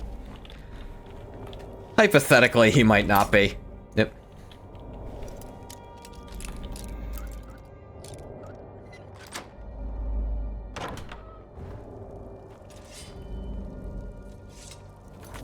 The more you say it, the more I kind of agree with you that this feels off for him.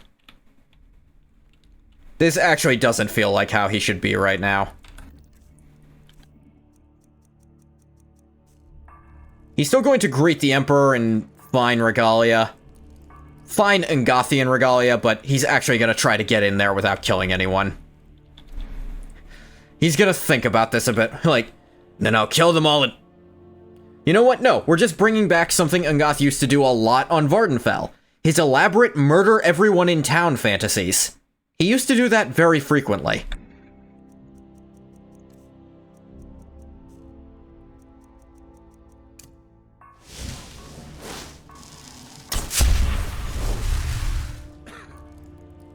Right, no, shouldn't do that. Come on, let's get something to eat. Gods, I'll be glad to see the last of Skyrim. Dragons, murder, rebellion, and we sail right into the middle of it with the Emperor on board. I think we'll all feel better once we're back out to sea. Won't be long now.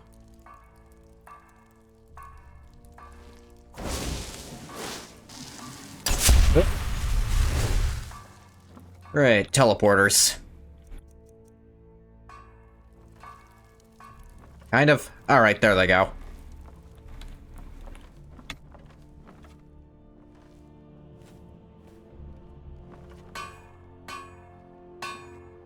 He had this thought of, what if I just announce myself and go aboard? They'll all try to kill me and I'll have to kill them. Alright, let's try to avoid that outcome.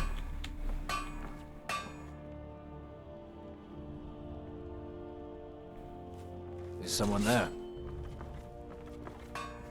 What nope. was that?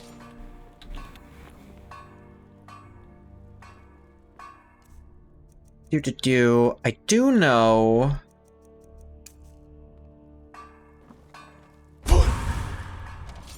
Is someone there? They just ignore throw voice.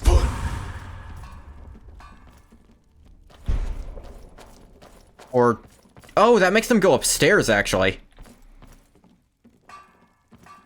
Huh? That's a little useful at the moment. Did you hear something?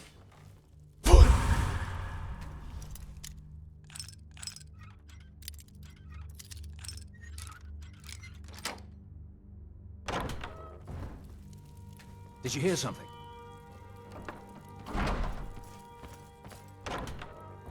What was that? What was that? Nothing.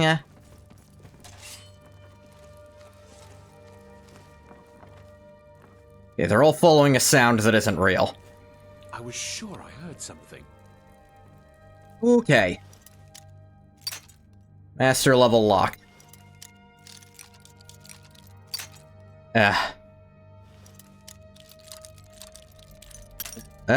Got a little jiggle there, actually.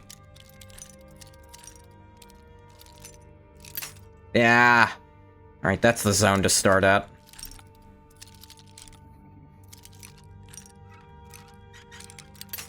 Yeah, so close. When it's a hair's breadth away. Damn it! Like, even the... like, slowly... every time strategy... if you're off, it's still gonna break at one point, just you won't break as fast. And once more I prove Commander Morrow the fool. I told him, you can't stop the Dark Brotherhood. Never could. Hey.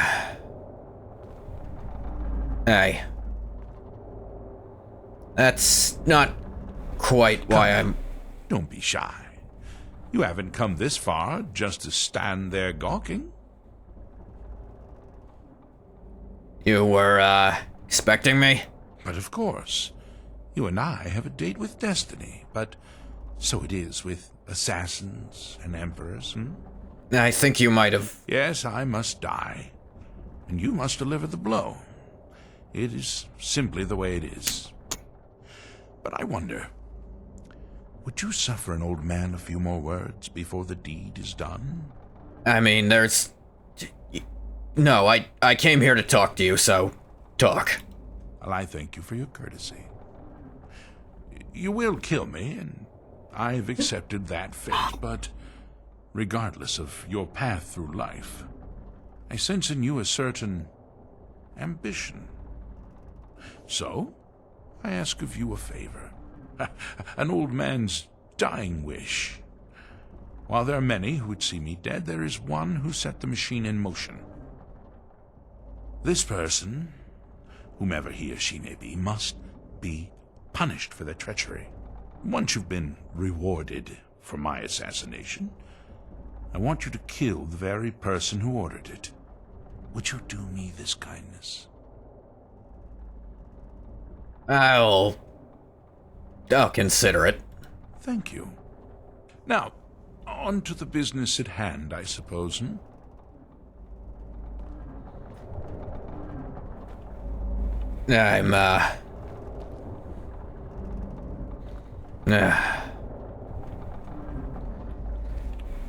Angoth does still... In terms of his religion, he kinda does still have a responsibility to do this.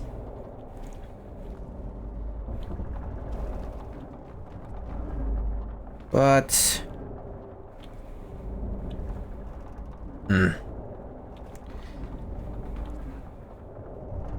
Say, wouldn't happen to be random chance something from Uriel Septum intended for an old friend? I can't say I recall anything of that sort with me. There wouldn't be, would there?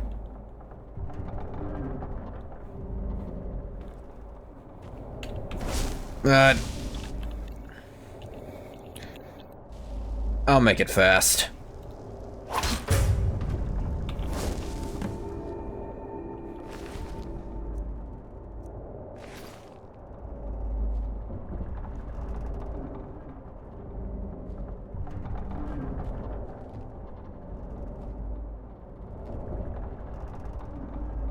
At least something resembling dignity, putting him in a chair. This is impossible to actually set him up properly, but...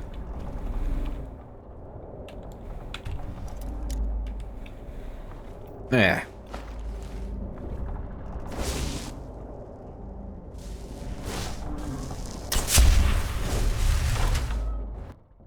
I will say, I had the idea for some kind of message from Uriel that would have been given to Angoth there, but I had a different idea.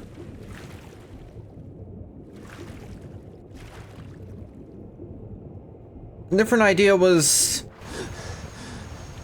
wouldn't it just be so much more meaningful if Angoth couldn't get closure on that?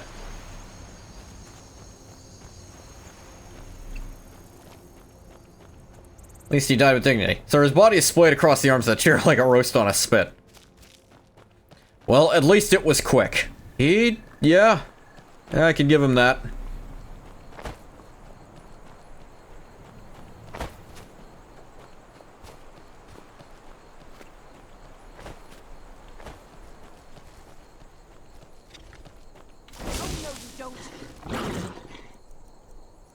Do you fucking mind?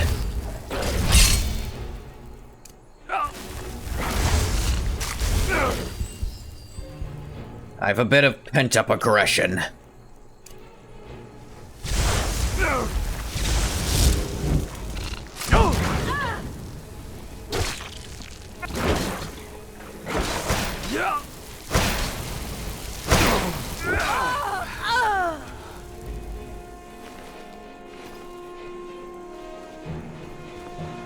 And I also couldn't justify a reason.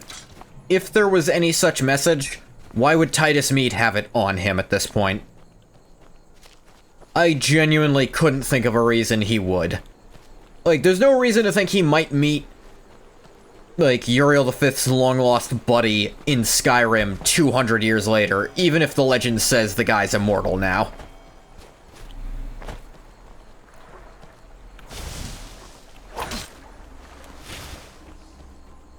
Like, if anyone out there is expecting Angoth to come back, they expect him in the Imperial City. But with a whole regime change, bit unlikely at this point. Plus, as I did say, it's not public knowledge that the Eternal Champion, the Blades Agent, and the Nerevarine were all the same person.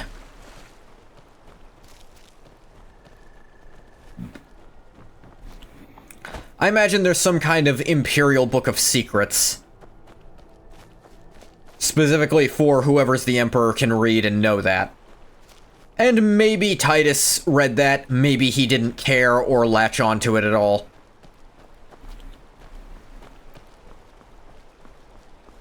One thing about this... I have to wonder, what does the Dragonborn do once he's been summoned by So the there's a pretty fun theory that I personally ascribe to, and I'd like to know opinions on this theory. The theory is that Titus Mede actually instigated his own assassination. Amon Montier is not aware of this. He doesn't know he's a pawn, essentially. But that Titus wants to get himself assassinated so that the Empire can have a clean break from the failure of the White Gold Concordat, which he signed. The Great War, which he lost. This could potentially give a clean break to everything. Oh, wait. You know, while I'm here... Lava. Come to Olava for a reading, did you? Sorry, pup, but I'm not quite in the mood. I have this token for you. Token, you say? Let me see. Oh, goodness me. You're a friend of Gabriella's, then. Well, sure. I guess we both know why you're here. I was told you could see my future. I've actually had my future read a few times in the past. Last time it was... not pretty. It's a fun theory, but what exactly would be the point? Well, the point of having himself assassinated? Whoever the next emperor is doesn't necessarily have that same baggage. Mind you, and it's No, it's not that the treaty would be voided. Yes, It's that the provinces that have been hurt under Titus Mede's rule, the next emperor has the chance to disavow him completely and maybe mend bridges. That's it. Okay. That is where the theory goes with that. It's like, he gets assassinated, someone else takes it. They have a chance to do something completely different. What do you see? There's a cave. No, not a cave. Could just as well abdicate the throne. Well, whoever he'd abdicate to would still have the baggage of whatever he did, because he picked them. If he abdicates and doesn't pick a successor, I see snow. Allow himself to die on the field of battle? By the Again, that's not dawn. quite believable. And you are not alone. There are others. A child of night. A stalker of the sands. Oh. Nazir and... But before you are Babette, family, yeah. there will be blood. He dies without choosing successor. The Empire gets another blood. succession crisis. Wait. Well, we don't know There's anything on that something else. end. A potential for adventure and wealth. It is a ruin, ripe for the plunder. Deepwood, Redoubt, far to the northwest. Through there is Hag's End, the last resting place of an Hag's End. assassin That of sounds old. familiar for some reason. A dark brother who bequeaths his ancient earthly possessions to you. Anything else? No, that is all. Now, please. I find myself very weary all of a sudden. Hey, thanks, old lady.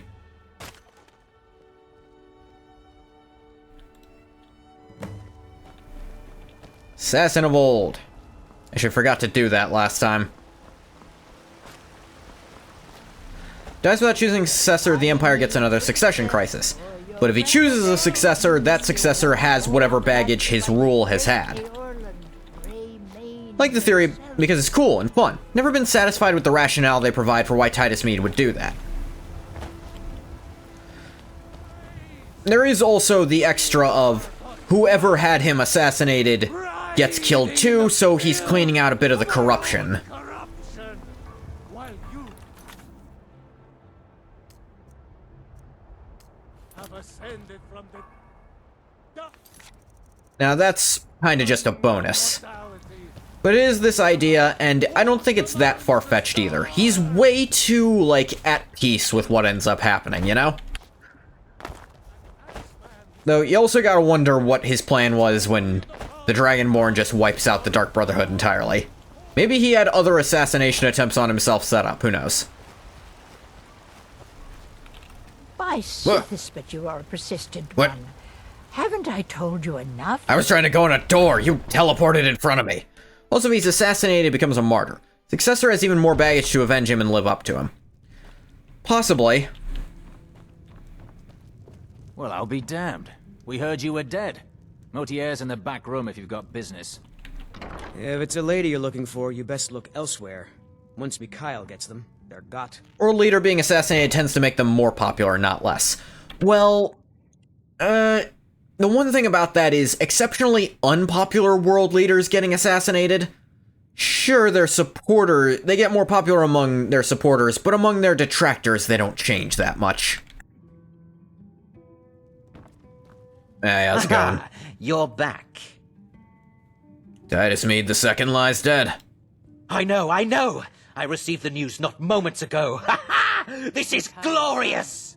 My friend, you may not realize it, but you have served the Empire, indeed all of Tamriel, in ways you cannot possibly imagine. But you care little for politics, am I right? You want money, and money you shall have. Successor can't be seen as one of his detractors. At a dead drop.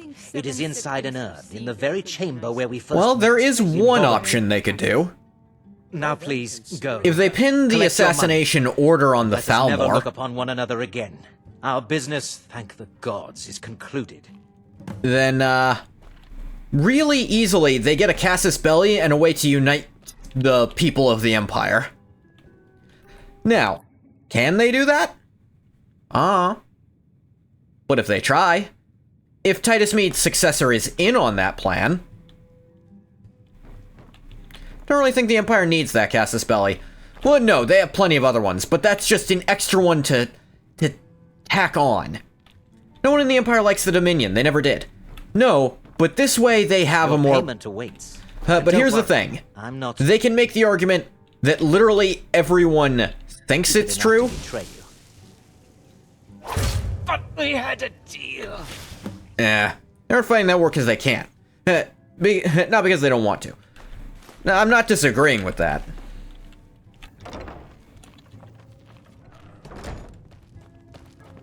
Where'd his bodyguard go? Oh, hey, there he is. No, wait. That's one of the Battleborns. There's the bodyguard.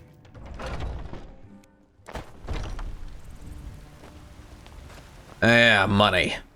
I care so immensely. I can just walk. Additional war cry doesn't improve their strategic position. I'm not saying it'd be a right now immediately thing. I'm saying it's another rallying point. It is not a rallying point for the war, it's a rallying point for the people outside the Empire. If anything, the chaos of a new emperor would make it worse. I mean, possibly. It's not necessarily chaos of a new emperor, is the thing. We don't know what's going on that side.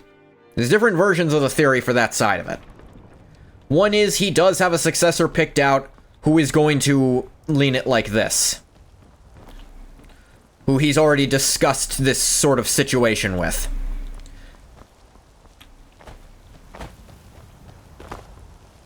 I'd say there's only chaos if there's a succession crisis for the Emperor. If there just is someone new picked out, it's fine. Arafel certainly needs no rallying cry against the Dominion. But they might need something for the Empire who willingly work with the Empire, if not rejoin them. Skyrim doesn't either, assuming Skyrim even leaves the Empire. Another thing. If Titus Mead is dead, that does...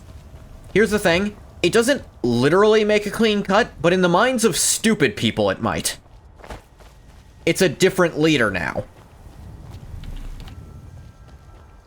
Like, the entirety of the problems happened under one emperor. If the next one does some different things, then he could rally them to his side.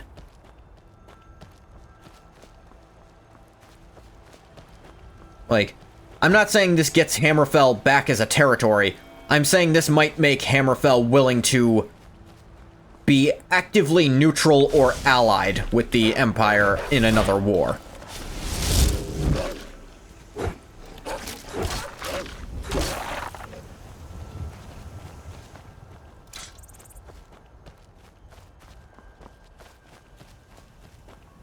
Considering how well Hammerfell seems to be doing against the Dominion, I think that'd be pretty useful.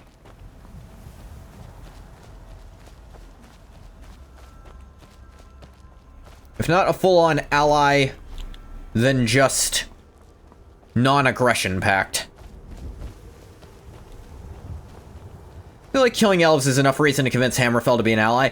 No, because Hammerfell broke off from the Empire pretty recently.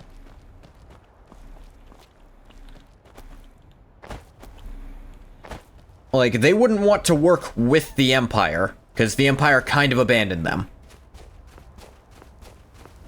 Even for the sake of killing elves, like, would they swallow it that fast? I will admit, there have been real-life instances of them, of countries swallowing very recent aggressions for that sake. But again, there needs to be some kind of incident. Something needs to instigate it. I'll point to Russia during World War II. It completely switched sides in the middle of it because Germany betrayed them to steal their oil. Germany was fucking out of oil. They left the Empire because the Empire sold them to the Dominion. In pursuit of killing those elves again, I think they'd be allies at least. Not rejoined, but the enemy of my enemy.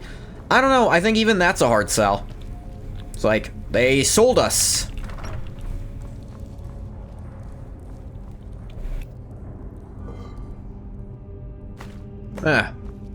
Good chunk of gold. Hammerfell remains hostile to the Dominion. Why would they not join in the fight against their enemy? I'm not saying they wouldn't fight the Dominion. I am saying there's no guarantee after the Dominion's done, they wouldn't just, you know, turn on the Empire again.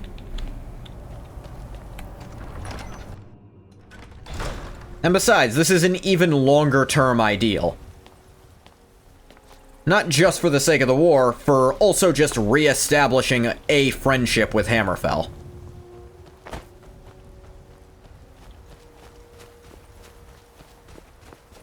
Like, if the big thing is, for the history books, a different emperor who's not necessarily connected to the previous one needs to start the next Great War. There's loads of way to do that.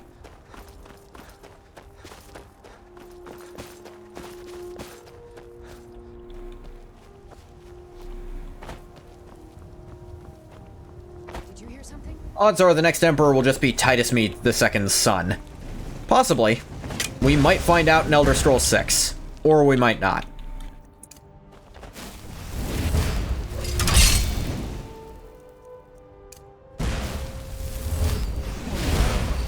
Like, I cannot trust how they will end up handling the Civil War time swaps, or alternate timelines in 6. Because I genuinely have no idea how they're gonna do it. Best I can think of, if they don't want to play the Dragon Break card again, which I kind of hope they don't, those should stay weird and to really, really big things.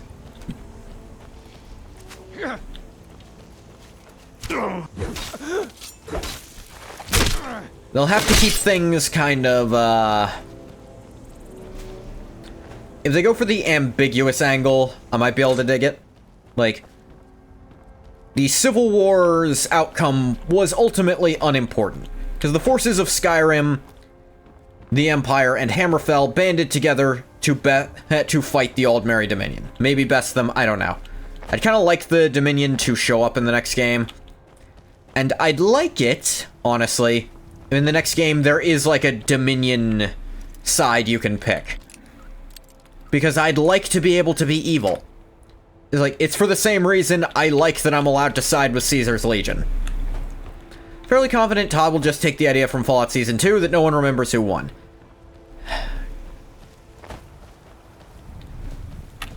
The problem is that one doesn't make any fucking sense. Gotta put that on.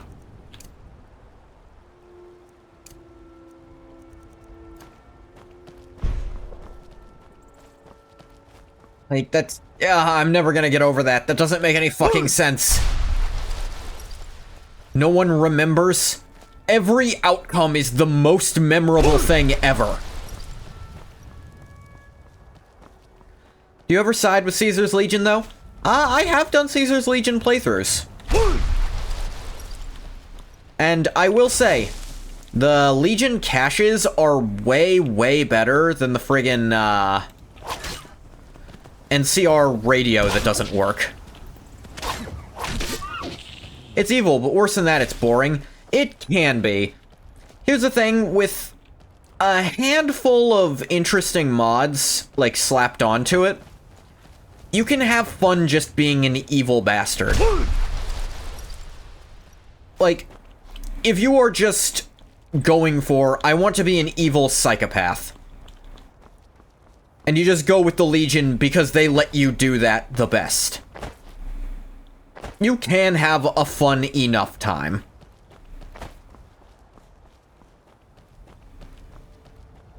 Like, I think the bones of New Vegas are good enough in the main quest that no matter who you're siding with, you can at least have some fun.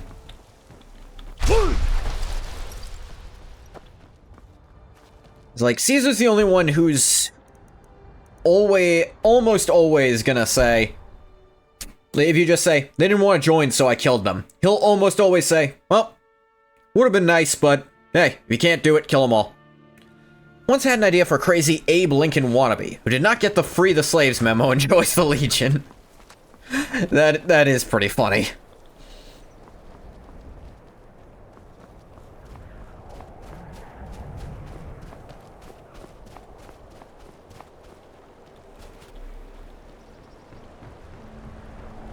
I plan to spend all the days I got left on the water. It's where I belong.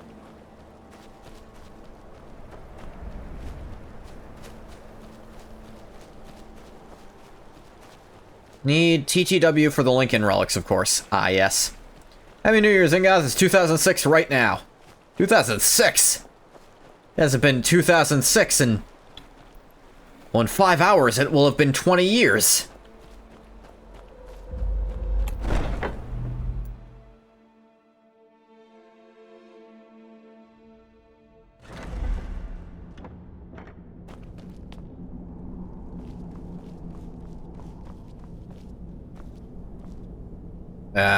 Hey, what's up, Night Mother? I'm probably not gonna hang out here too much more. What's up, Nazir? Well, what word of the Emperor? Titus Meade II is dead. By my hand. Truly? Could you have brought us more wondrous news? Recent events notwithstanding, this is a happy day for us, my friend. Despite your misfortunes, you stayed true to the Dark Brotherhood. You've saved us all, and for this, you have my eternal thanks. Now, of course, I must ask, killing the Emperor, how much did Motier pay for such a thing? 20,000. Ha! Remarkable. Well, the old bastard certainly made it worth your yeah, while, brought me up to 140k. Now, 100 and... might I offer some How much advice? money do you have on you? You should go to Riften and find Delvin Mallory. I believe Astrid had you visit him once before. I know Delvin. Mallory is an expert obtainer of goods. I'm familiar. We can use the money to repair and refit the sanctuary. Make a true home for us, huh? Yeah. You do that, and I'll see what I can do about recruiting some new additions to our family. Yeah, I could... Yeah, I can... It's done. Emperor Titus Meade II lies dead. Yeah. And the Dark Brotherhood yet lives. But our work is just beginning. Approach me, listener, and hear my words. Unlike Oblivion, here in Skyrim, when you become the listener, like, for the post-game, instead of just, you can talk to the Night Mother once a week, and you just, you turn it in, you get a payout. Here, instead, you actually have to do the assassination yourself. It's more work, but it's also more to do. But also, it's Radiant stuff that's never interesting. It's easy as hell to farm gold like this. Hey, Cicero. Good to see you again, buddy. Oh yes, it is Cicero. You were a fool to spare me. What, did you think I would be grateful? Cicero should be listener, not you. Now you will die. Gotcha! Listener, you should see the look on your face. Had me going for a second. Almost a second, you crazy bastard. Cicero has returned, not to kill the kind listener, but to serve until one of us dies horribly in service to our mother. Best friends forever. In the meantime, I'll make myself at home in the sanctuary. I'm sure Mother needs tending. Yeah, there's probably a lot of ash and soot in there. I hope you still have your oils, buddy.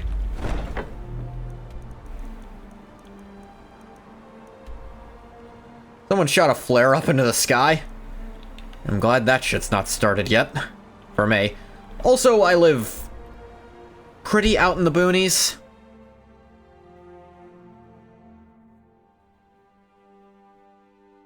I am hearing some stuff going off, but not too much yet. A click.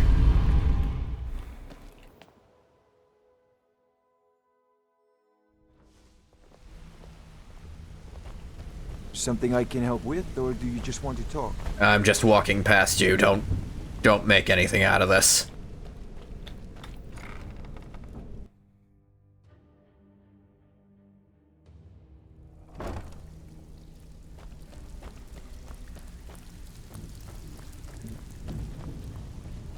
Delvin! Always a pleasure, boss. I got money burning a hole in my satchel. Can you give me a hand with that? The Dawn Star Sanctuary? Is that where you lot are holding up?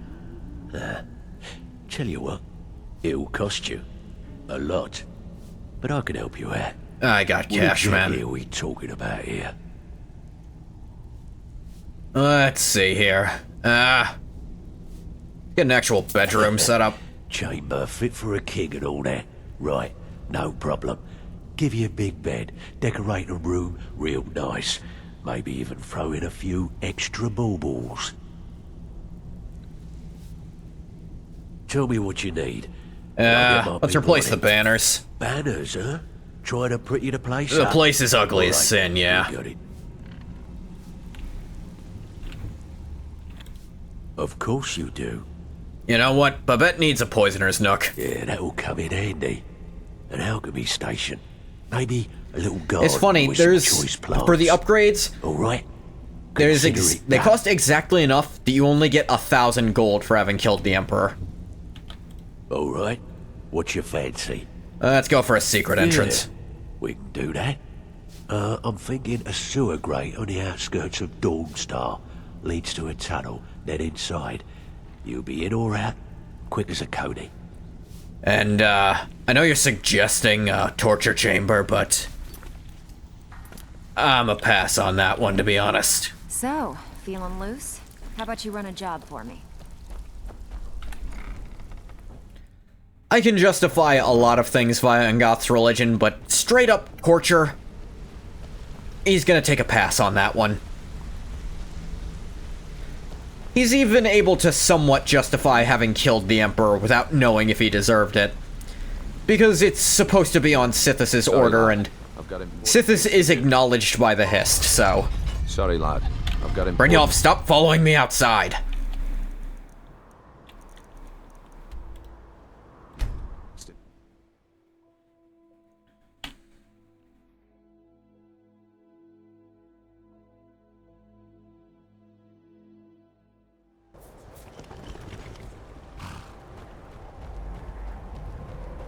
Secret entrance is functionally useless. I think the Poisoner's Nook and the Torture Chamber are the only things that do anything. Poisoner's Nook gives you some ingredients and stuff. Torture Chamber, you can actually, like, torture respawning characters to find gold caches, which will, you know, replenish what you spent here over time. Cicero is at your service, oh great and powerful listener.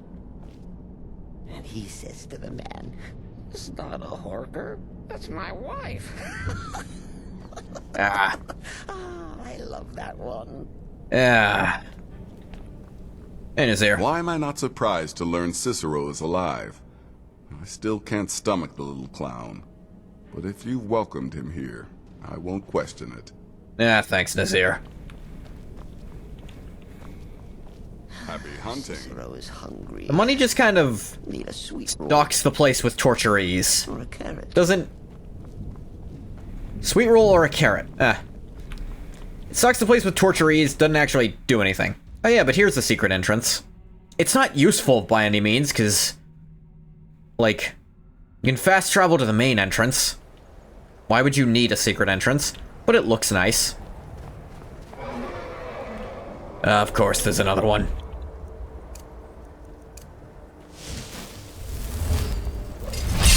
Where these dragons are goddamned everywhere.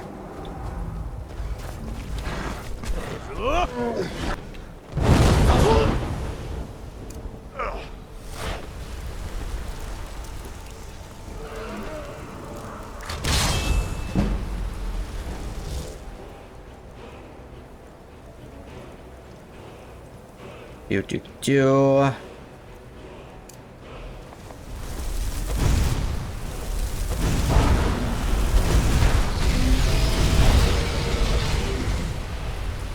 Oh hey, giants versus dragon.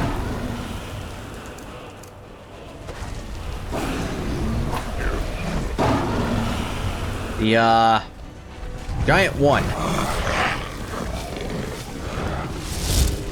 Giant versus Frost Troll, I think, will go very similarly.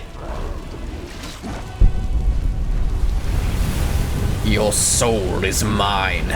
Hey, I got the winner! Ah, bastard! This is what fights should look like. Swinging at each other until one of us fucking dies. Forgot I'm not supposed to loot giants. Damn you, Vorin. Ugh. Gross.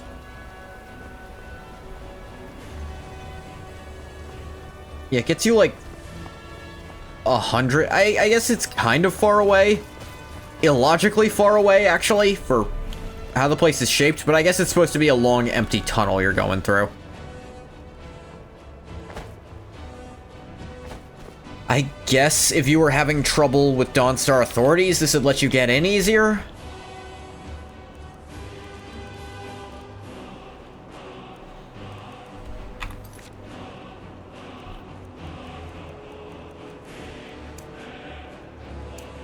Oh yeah, the assassin of old. Might as well do that.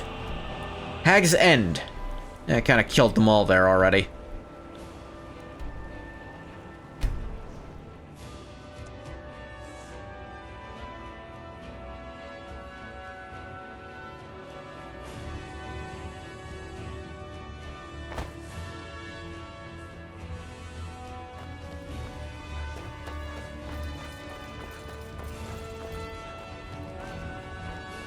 Hell is that? What's a milk drinker like you doing out here? Go home to your mother. Who the fuck do you think you're talking to? Why? What are you gonna do? Cry? Back off now. I don't have to take that from you. Alright, we're doing it like this. Do your worst. This what you want? Ah! Enough! This ends now! I'll show you a real fight! Come on! Boom! Boom! Boom. Busted his skull open. Orcish plate armor. It looks pretty cool, honestly. Brawler's iron gauntlets. Unarmed strikes do extra. These unique, different kind of iron gauntlet? Like, I don't remember gauntlets, the iron gauntlets having those on them. Those little fangs on the front.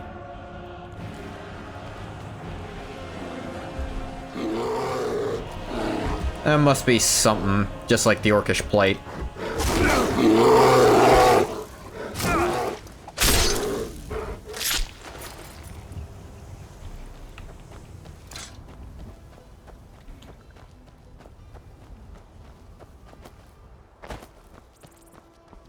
Yep. Yep.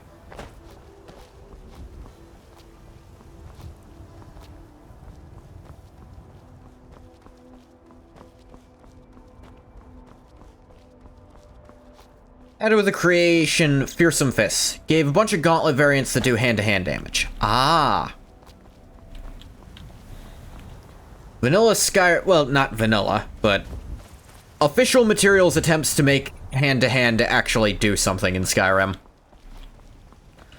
If you keep the difficulty really low, like the lowest difficulty setting, and you play as a Khajiit vampire specifically, because vampires have a hidden thing that gives them extra unarmed damage for some reason, and then you pump up enchanting with the pugilist enchantment. Actually, no, those... Does that count as an enchantment on them? Probably does.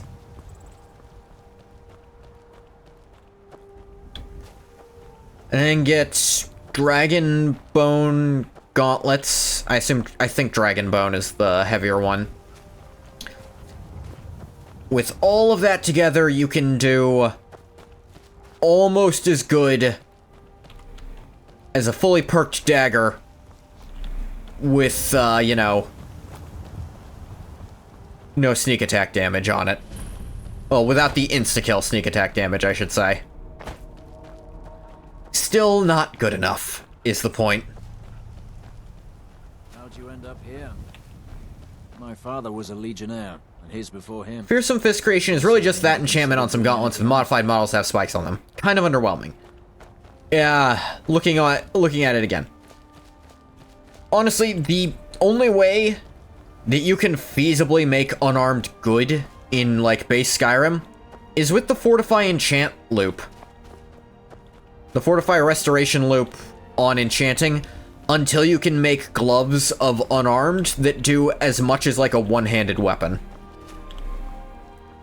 And that's still a big exploit.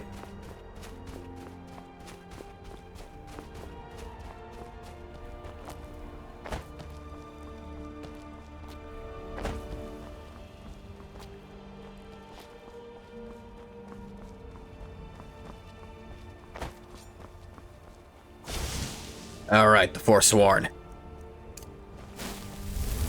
That's close enough. Sure is.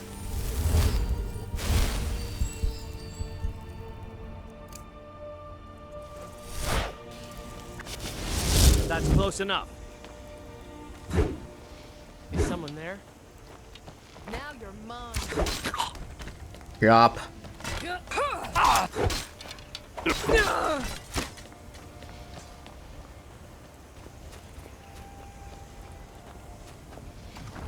Deepwood Redoubt. I'll doubt it twice. I'll redoubt it.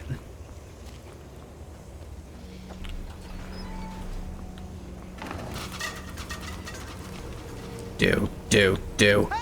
Ba-do, boo-do, ba-do. Fuck you mean help? Who are you calling for help?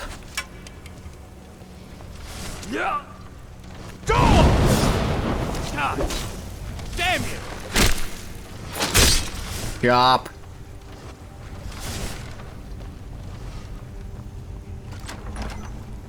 Yeah, I kept the key from last time. Ow. You won't leave here alive! That's what you want, huh?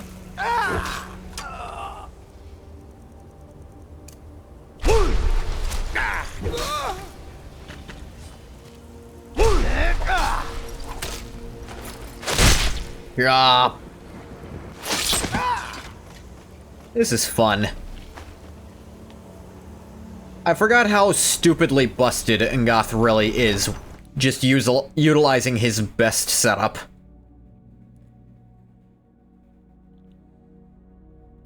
Like, this is, if I port Ngoth into, online, I'll have to do like a two-hander build.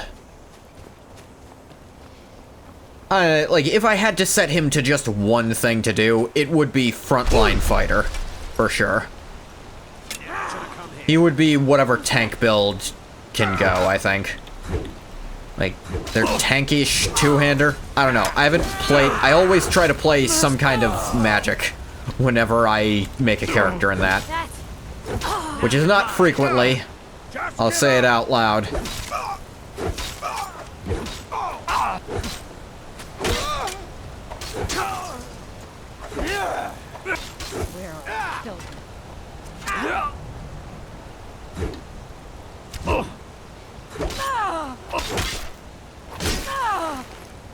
Chop.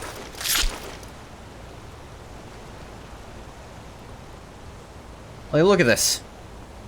He's barely taking damage. Absolute max power is, like, lore-accurate werewolf transformation.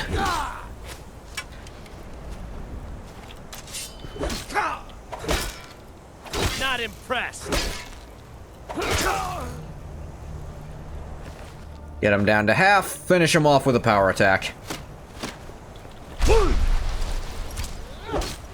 Victory is yours. I submit. The, boarded kill cams always feel weird.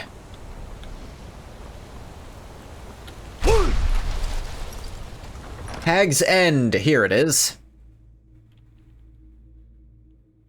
I think I already killed the hag here. Maybe there's a new hag.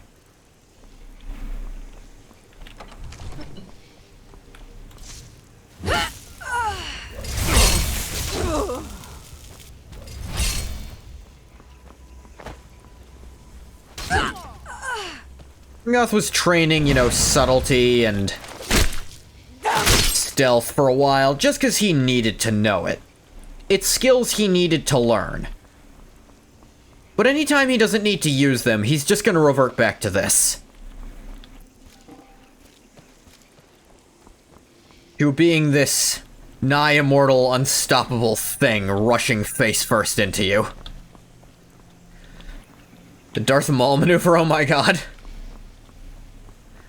That is what that is, kinda. If it were a stab, it would be perfect, but you can't do that with an axe. That is like a real sword-fighting maneuver, by the way. Like, if you have the chance to bump them in the head with the pommel, that probably will stun them for a sec. And then you can just stab them in the gut.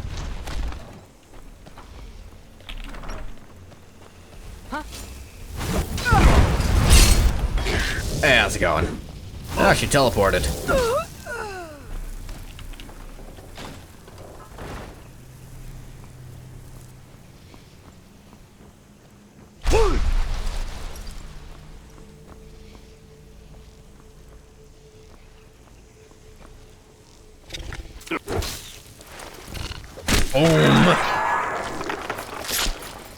Alright, like, power scaling. Ngoth versus Darth Maul. Who wins that fight?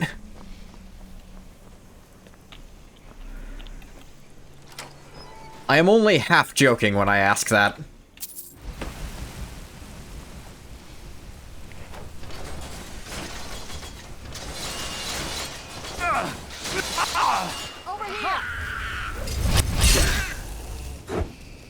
Ngoth, because you said so? Compelling evidence. No one's given an alternative so far.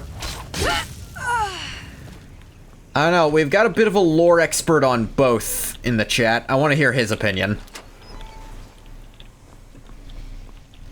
And I'm talking not just Elder Scrolls, but Ngoth's specific lore. I feel he's a bit of an expert.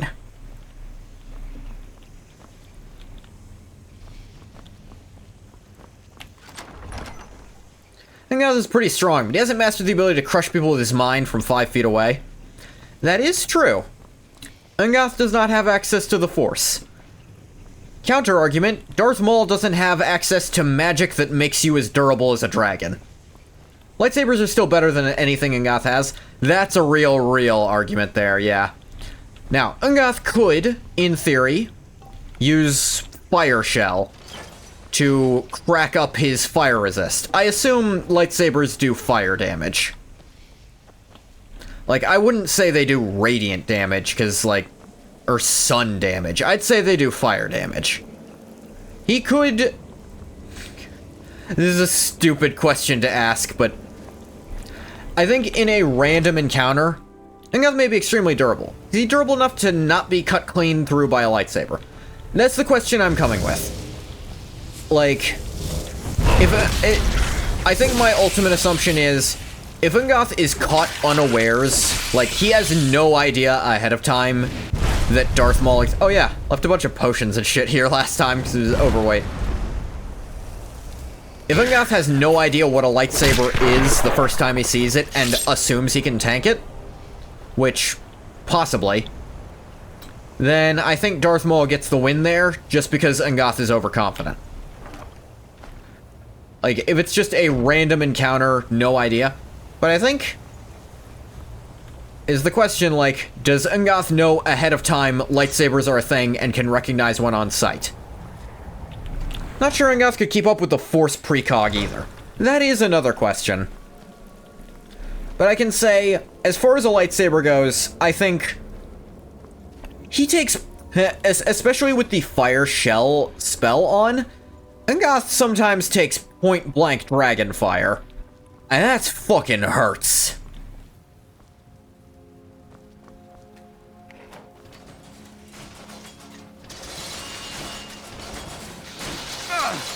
The precog is a good question.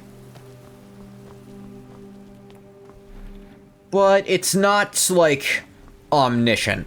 Like, we do see Jedi kind of get bitched out by melee fighters without that sometimes. Case in point, though, that is fire, not plasma. I will grant you that. A lightsaber is definitely hotter than fire. The Ancient Shrouded Gear, which is just upgraded. Ancient Shrouded Boots. Ancient Shrouded Cowl, Ancient Shrouded Gloves. Except the Ancient Shrouded Gloves, they're exactly the same, just a different name.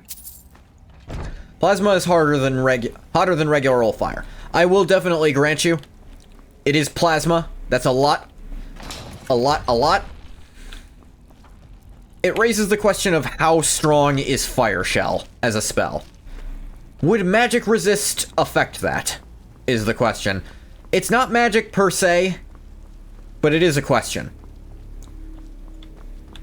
What if it's blue? Blue fire is hotter than red fire typically, but that's not much a question. It's so hot it doesn't really leave things on fire. A lightsaber just skips straight to the burned phase. Well, we actually have another question. We have another question of what equipment does Ungoth have on at the time? Because that's a big if. Say he has the friggin'... hell, say he has the dragon mail from Morrowind on that makes him immune to fire damage. Would that give him, chest-wise, like... would that be, like, Beskar on the chest and give him a real edge against kill moves? It's not a guaranteed win, but it's a real bonus. Though that implies that all dragon gear would do that. At least in Morrowind lore.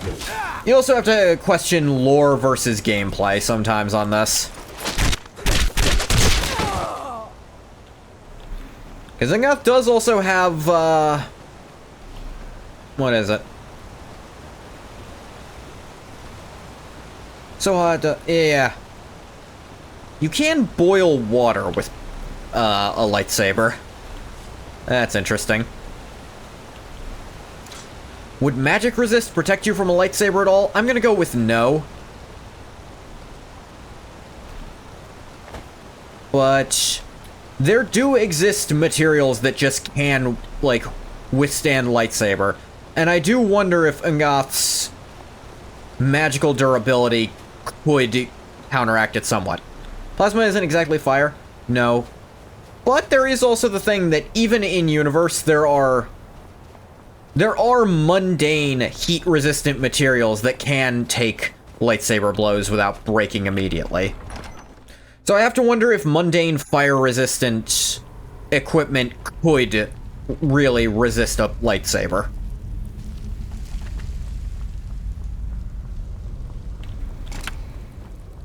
Like, obviously not just a heat suit or whatever. But, I don't know. Could Daedric armor withstand lightsaber blows? You can't really forge it. You have to use magic to do that. And actually, to be fair, we've seen that magical equipment in Star Wars, now magic is just different ways of using the Force, can withstand lightsaber blows. Like those magic swords that the Night Sisters make. That's the question, could a conjured weapon withstand it? Because they don't seem to be able to break. It's all a bunch of lore questions that really get... It's really just strongest test character versus average lightsaber. How does that pan out?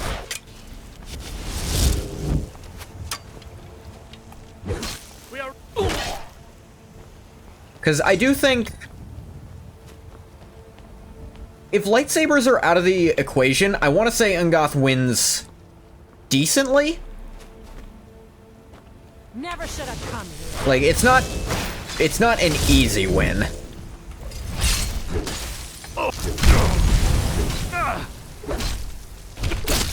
Never call it that. I feel like these are questions we can't answer because we're comparing two very different universes. Tess doesn't have any plasma weapons to experiment with. Yeah. The best we have is, how does magic, how does the magic system compare to the Force? And that's just something we can't answer, because it's trying to see where they scale, and it's so hard to say.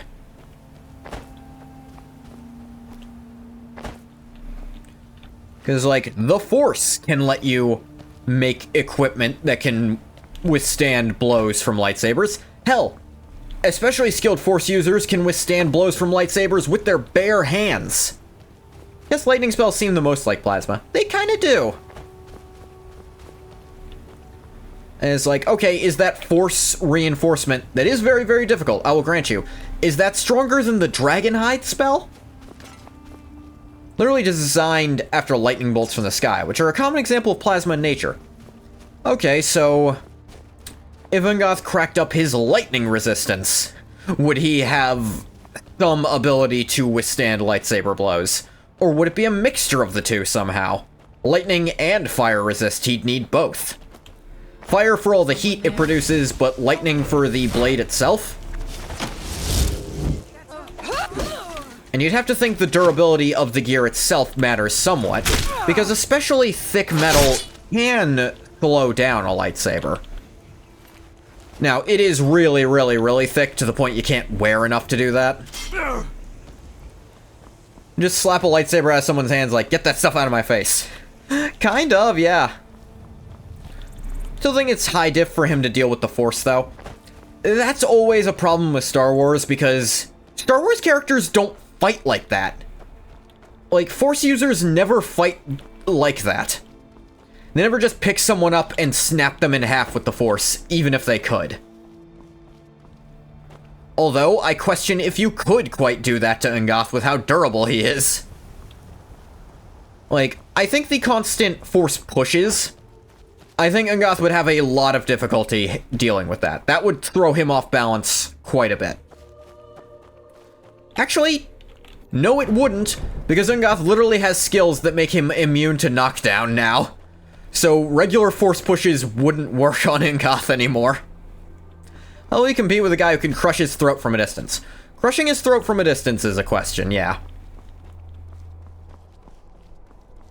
Because there is the thing.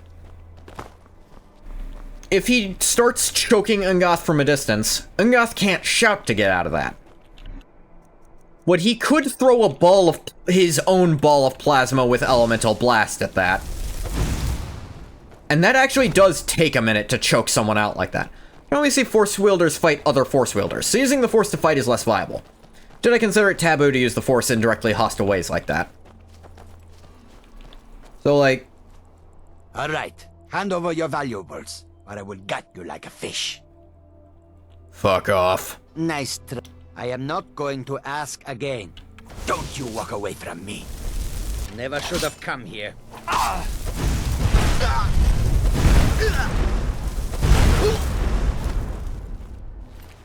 If you think about it, it really does depend. It's so situational, I feel like. Because, yeah, Maul has that, but what defense does Maul have against this? Can he catch that out of the air? He'd have to stop choking Ungoth to do it, I think. If a Sith tries to choke a Jedi, the Jedi will just use the Force to repel their attempt to grab them. That is true.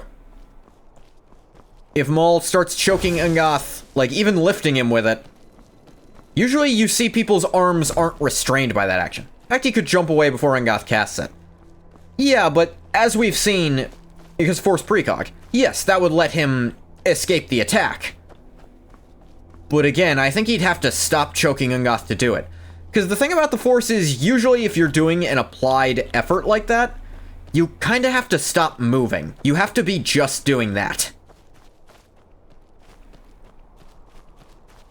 Like, you never really see someone choke, start doing the choke, while also sprinting and jumping away. It's not typically something you see. And Maul especially, I don't think has the focus for that.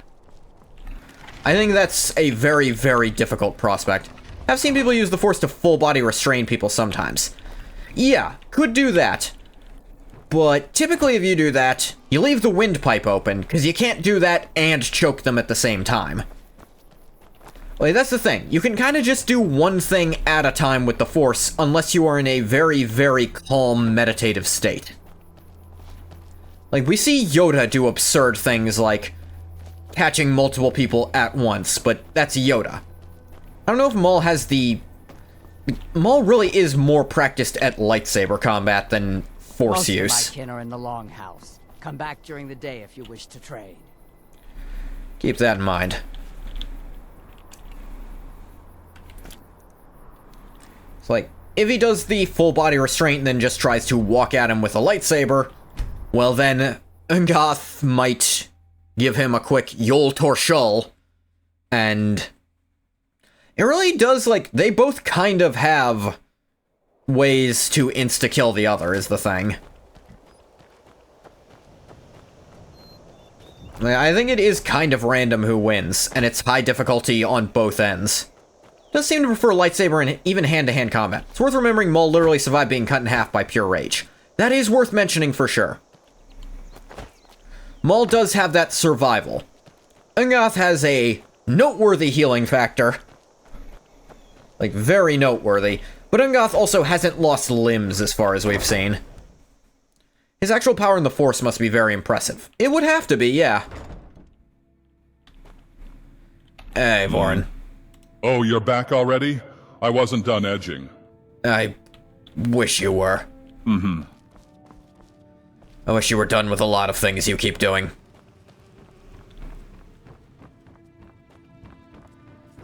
It's like, yeah, the Force is strong, but the Thuum is also really strong, you gotta remember. That's perhaps one of the most impressive Force feats we've seen. Yeah. As far as Force durability goes, getting bisected and surviving, that was pretty up there.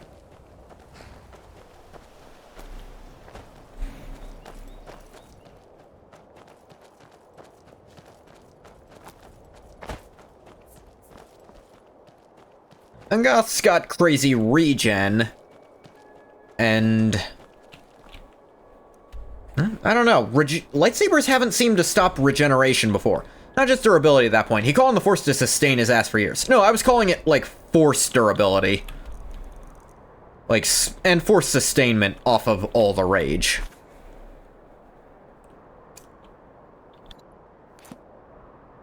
Yes. After that good talk with the Emperor... Nah. I think Ungoth actually has...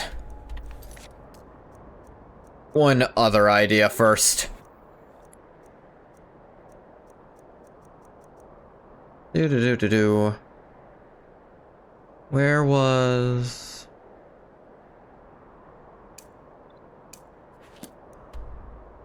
You know what Ungoth needs after all that soul-searching? A stiff drink. See him crushing Ungoth into a ball through pure rage and instinct. Well, does he hate Ungoth enough to do that, is the question.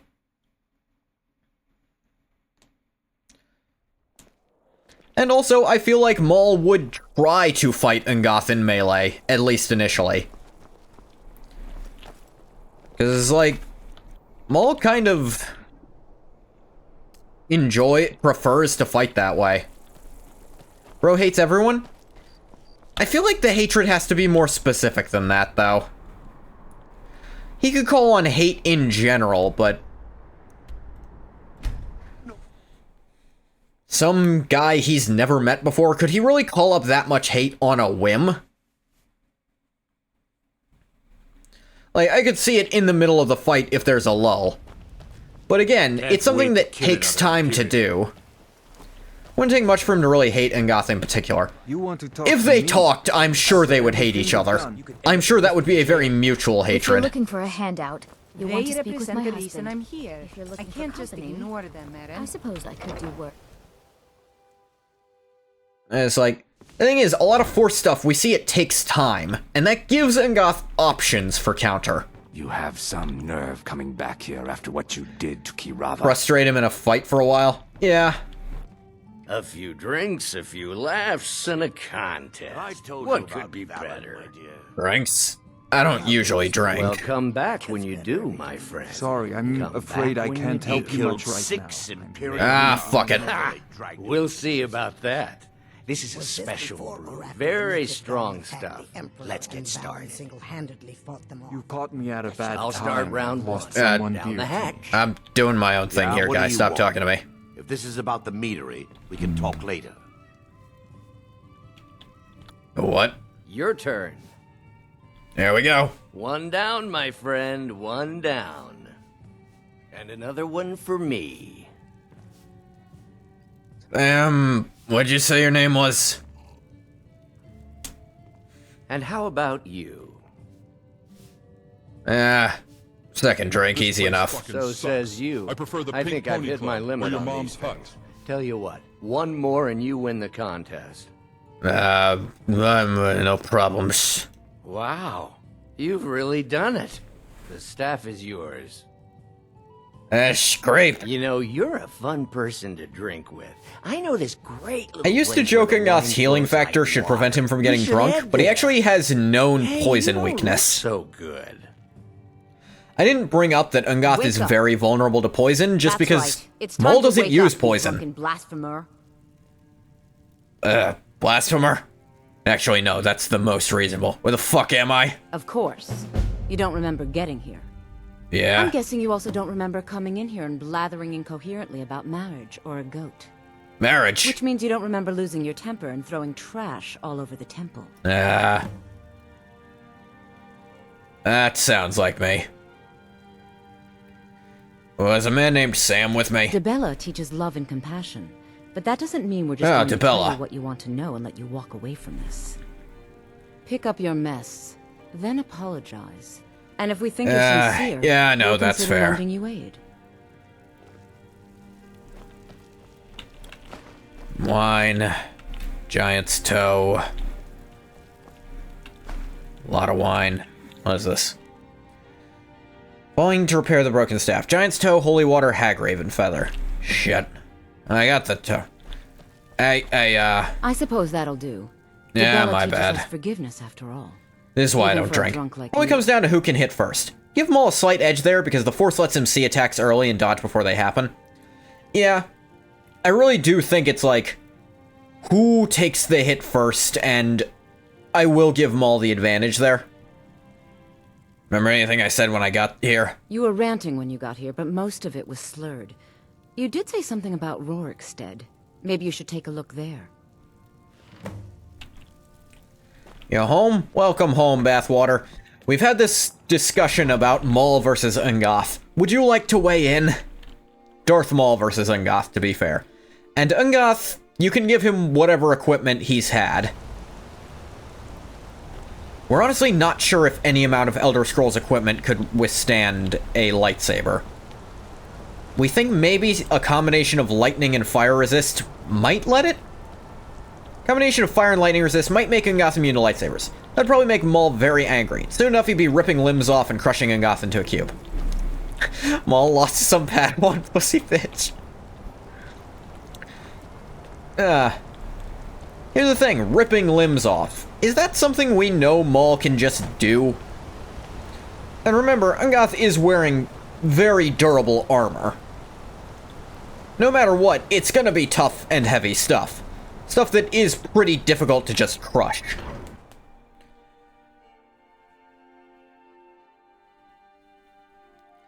It is worth noting, Ungoth very rarely wears a helmet.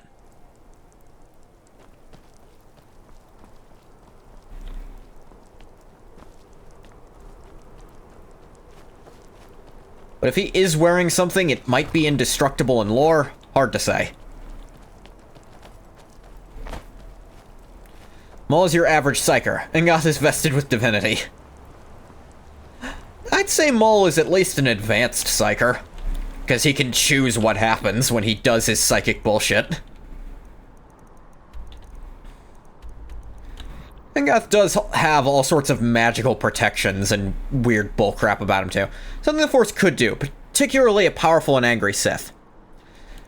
Could, but it always runs into the question of, usually for these very large Force feats, it takes time and focus. Like, it's not just a snap your fingers and it's done. It's a, he's gotta be standing still doing that. And that gives Ungoth opportunities to try to counter. Is Ungoth's mouth anywhere facing towards Maul? What a fool you are. He'll breathe fire on him then.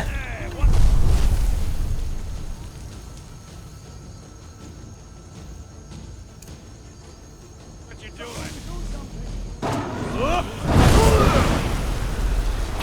Oh, another named dragon.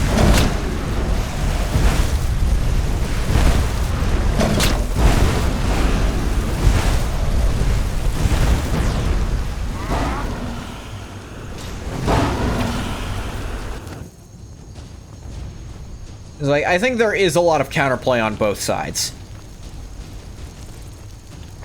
Like, most of Maul's insta-win conditions just... Ungoth has some manner of protection, but I also find it hard to think Ungoth could land hits on Maul. Like, Ungoth would have to get kind of lucky, to some extent, to land a proper hit on Maul. Because Maul is very dodgy with precog. Although... Ungoth has hit some very dodgy people in the past when, It's really dead? when it was a mechanic. It's really dead, then? You've got a lot of nerve showing yourself in this town again. What do you have to say for yourself? I have no idea what you're talking about. Is that so? Does the name Gleda ring a bell? The star beauty of my farm? Kidnapped by a drunk lout and sold to a giant? You better remember her right fast before I call the guards and have you hauled away. Oh, please, the guards will be dead. Whatever. You're damn right it does. I'll Yeah, never breed it another sounds prize-winning pretty goat bad. like Gleda. And don't you think of coming back to Well, I just didn't expect Obi-Wan had that dog in him on Naboo. That is the thing, like... Yeah. Okay. Fine, I'll go find your stupid goat. That is the thing. Like, Force precog isn't perfect. Like, I don't know. I think if Maul is, like, trying to crush Ungoth into a fine paste, I think at that moment, his precog might not be working, and he might take Yoltor Shul right through the gullet. Like, I think... Who knows? Or maybe Ungoth's face isn't twisted the right way and he can't hit him with it. It really does come down to luck just because they're both interacting with a magic system they don't understand.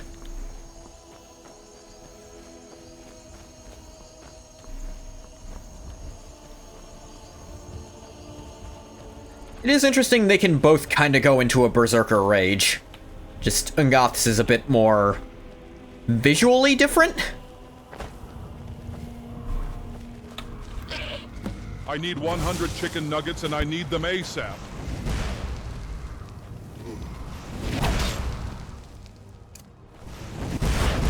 I think it's impossible. He also seizes Ungoth's throat while holding the rest of his body, too. I think that's a bit harder to do, because, like, most of the time we see people force paralyzed, they keep talking. Comes down to luck, too. Does he or does he not stop Ungoth from shouting? Like, that's the thing. I feel like a lot of the time he'd want to let Ungoth keep talking. Did it again. Keep forgetting that's a thing. This stupid mod. Like, did Ungoth use shouts earlier? I do honestly see the fight kind of turning out. They start out in melee. Ungoth can't really hit Maul. I have it on good authority, Nerevar, that Argonians have cloaca instead of traditional genitalia. So 1, is it true? And 2, if it is, can I see it? Not in a weird way. I'm just really curious. I'm a guy, so no, I don't have a cloaca.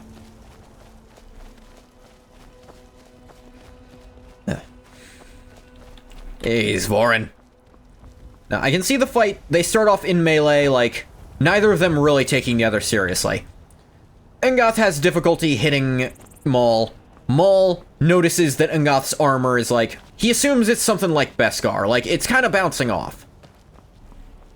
Like, it's not that he's not hurting him or doing anything when he hits, it's just the armor is withstanding it.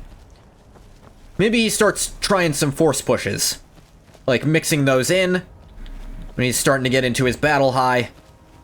And those aren't really going to work, is the thing. Ungoth does have very, very heavy resistance to being put off balance. Actually, because of his Thuum training.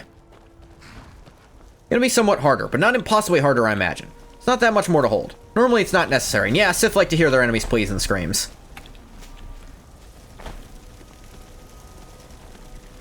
Name's Ennis. If you've got friends who do business in Whiterun, they might know me. Yeah.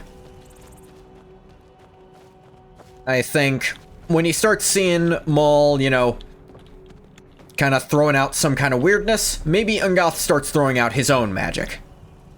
And Maul gets interested. Like, this might be fun, but the fight keeps going. And, well, that actually is a weakness of all Sith. A prolonged fight usually ends in a Sith's loss. You talked to Reldith yet? You hear from the city? Here's your goat. Glad. Yeah, you have a demand, actually a question first. What is the question first and then the demand? I still can't figure out why you stole her. You left a note explaining it, but half of it was gibberish and the rest had mead spilled on it. Only bit I could make out was repaying Isolde in Whiterun, and even that's mostly scribbles. Guess you could try there. All right then. By the way, I'm not doing the talk through because it's way more interesting to actually do what the quest wants you to do than to dialogue through it. Do you have any long-term RPGs on the list? For like, I mean, you could argue Skyrim is a long-term RPG. But we're approaching, not fast approaching, but we are approaching Skyrim being done. Like, I'm at kind of the final leg of the game, where I'm gonna be focusing a lot more on main story stuff. Don't forget, Maul was the apprentice Sidious chose and raised from the start. He was not expecting him to die. Good to have you by my side, friend. Yeah, but that is just like a stated Sith weakness in general, is that long-term battle, they're gonna wear themselves out.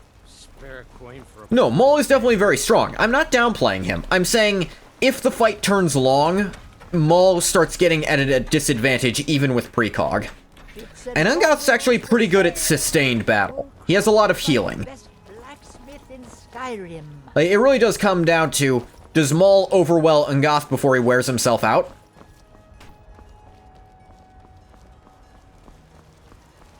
And that is a tricky prospect. What are you looking at? I'm not afraid of you. Not impossible, but it is you're tricky. finally back. Look, If the fight goes long, I say Ungoth wins. If the fight is short, Maul probably wins. Yeah, I've been getting that a lot. Oh, what's wrong? Did the engagement fall through? Look, how about we call it even, as long as you bring back the wedding ring? Right, That's someone really a shame. mentioned wedding. I'm so looking forward to the wedding. You said you'd have all the most interesting guests. Yeah, as for long-term RPGs after this, I do intend to keep this slot onto Bethesda stuff. I don't know which Fallout I'm gonna start with, but I'm gonna play more Fallout stuff with Legathog.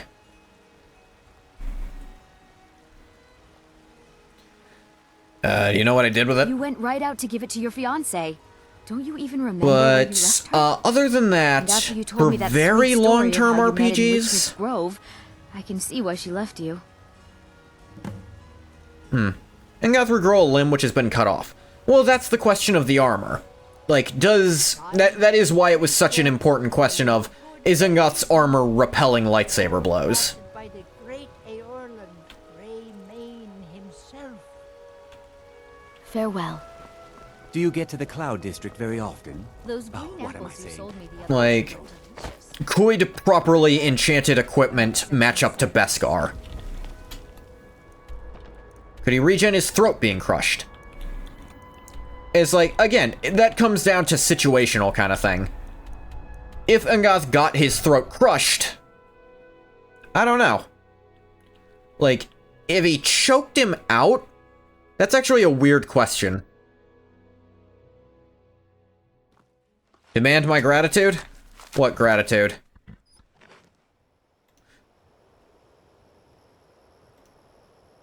Gratitude for what? I'm not saying I won't thank you, I just need to know what for first.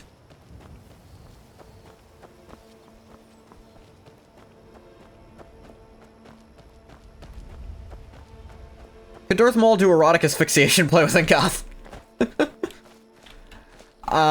I think if he tried, Vorin might jump in at that point. Sent me a gift?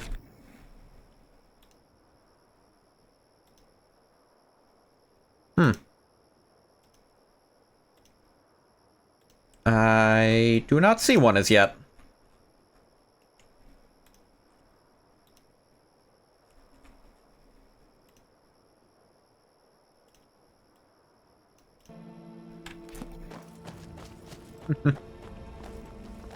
I am, of course, calling this mainly a 1v1. Although, would Engoth's summons count for that? Because he does sometimes like to summon something with Conjuration. It's really a dice roll if he decides to do that this time. We will bathe in your But I guess blood. if Engoth feels like respecting the 1v1, he won't summon something. Bro, I'm the big dick dilf. Don't do that. Don't do that. Get your money up, not your funny up.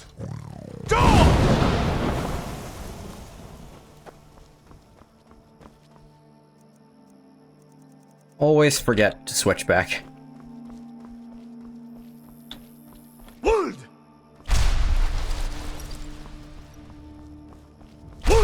I'm glad we discussed this for so long and have come to no real definitive answer. It's just, I don't know. If things work out correctly, Maul probably has more ways to win than Engoth. But if things work out wrong, Engoth has enough counterplay to Maul's techniques that maybe Engoth wins. I think it really is just like a very situational question. That's how these kinds of discussions usually go. Yeah. Like, there's just no way to test the upper limits of, like, the magics of Elder Scrolls magic versus a lightsaber.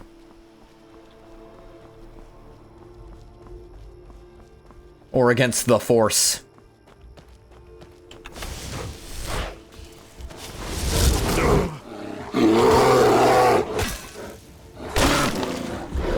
There's nothing to go on for how these two universes would play against each other. Yep. Like... let's say we take Maul out of the equation. Could Engoth beat your average Jedi Knight? Like, even say during the Clone Wars Jedi Knight, to say one who's probably experienced in combat. Because outside of wartime, it was actually pretty common for Jedi Knights to have very minimal combat experience outside of training. That is one thing. Ungoth does have the experience edge over Maul no matter what. Ungoth is well over 200 years older than him, and he's been fighting for a lot of that.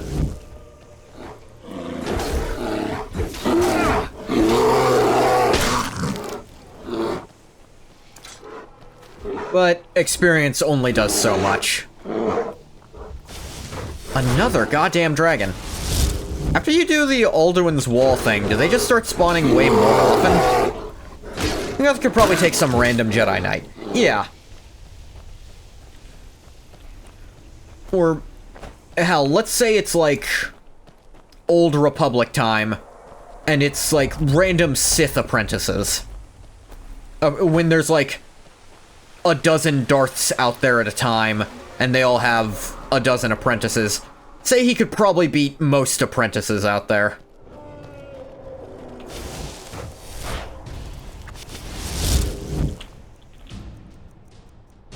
It's just with Maul specifically, he's capable of just enough that I believe he could just break Ungoth from a distance, without Ungoth having a lot he can do in response. Can Ungoth take Master Obi-Wan? That's a really, really good question. Because a lot of Maul's insta-win conditions are stuff Obi-Wan just wouldn't do.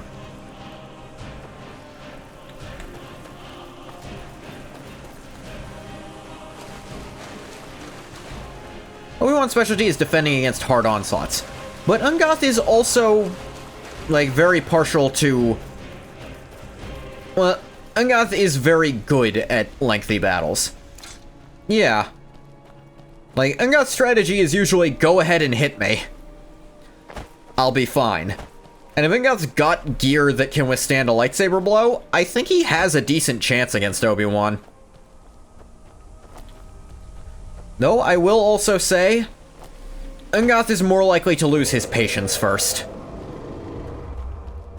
I think Obi-Wan could, and Obi-Wan is quite good at trolling. I think he could piss Ungoth enough off to actually, like, do something bad. Yeah, Obi-Wan is a very good troll. So, and Ungoth can be pretty short-tempered. Yeah, that thing despawned last time.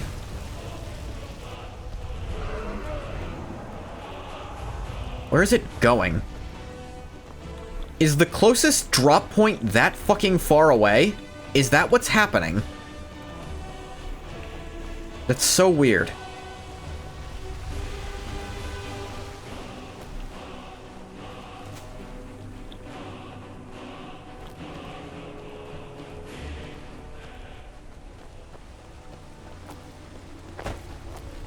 No, I do also suppose Obi-Wan's trolling is oftentimes at least a little personal. Does he know anything about Ungoth to actually, like, insult him in a way Ungoth would care about? Because if he's just throwing, like, random insults, generic stuff, I don't know how much Ungoth would care. If he gets racial with it, Ungoth will start caring, but would Obi-Wan play that card? I actually don't know.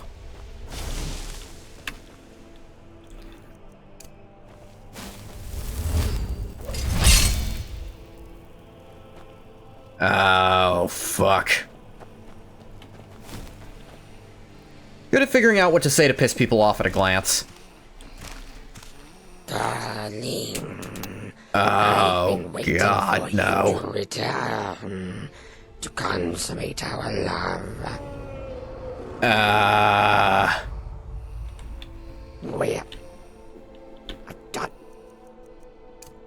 not dignifying this. You fell for that hussy Esmeralda with the dark feathers, didn't you? No. No, I'm not doing any part of this. Autistic child grip tight. Of course they have that line set up for here.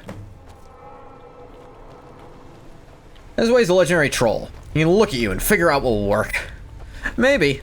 Do you think he'd look at Ungoth and think, You let all of your friends die, didn't you? Like, could he just come out swinging like that?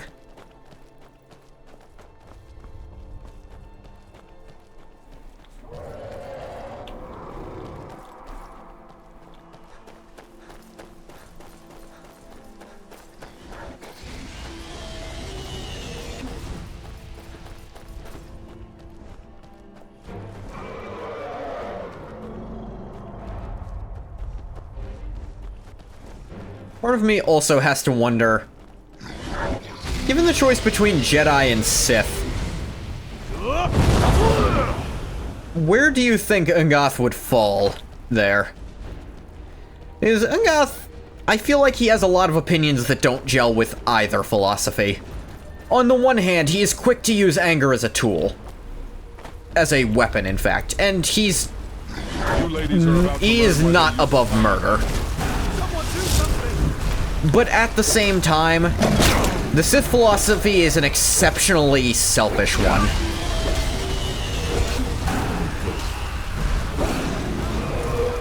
You can do whatever you want as a Sith. Those ranked jerkmate lobbies You may feel bad about it at first.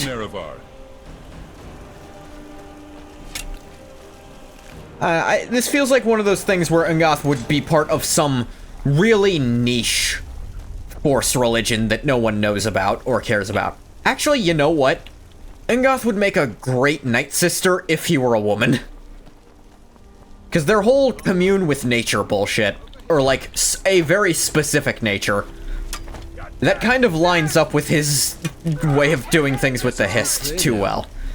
He killed Vici for ultimately selfish reasons. Fall to the dark side eventually? Possibly. Nah, I think Ungoth is... I would say Ungoth is probably closer to the dark side of the Force than the light side. Killed Vici to get to the Emperor, because he wanted closure so he could decide on the Civil War. Yeah, and ultimately, he didn't even get what he wanted. He kind of made a decision on the Civil War, but he didn't actually get closure.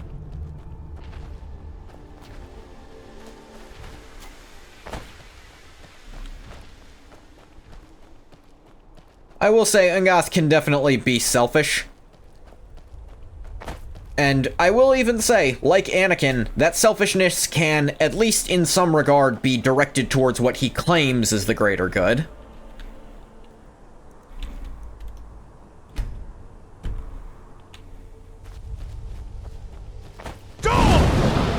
Keep forgetting about that.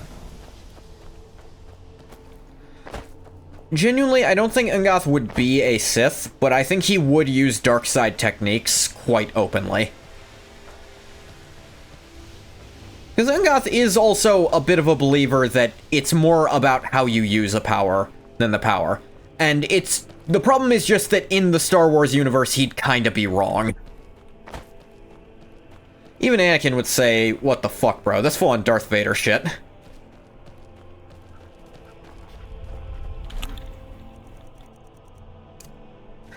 So I suppose Ungoth's belief that a power is less important than how it's used would lead to him falling to darkness, but I don't think he'd specifically be a Sith.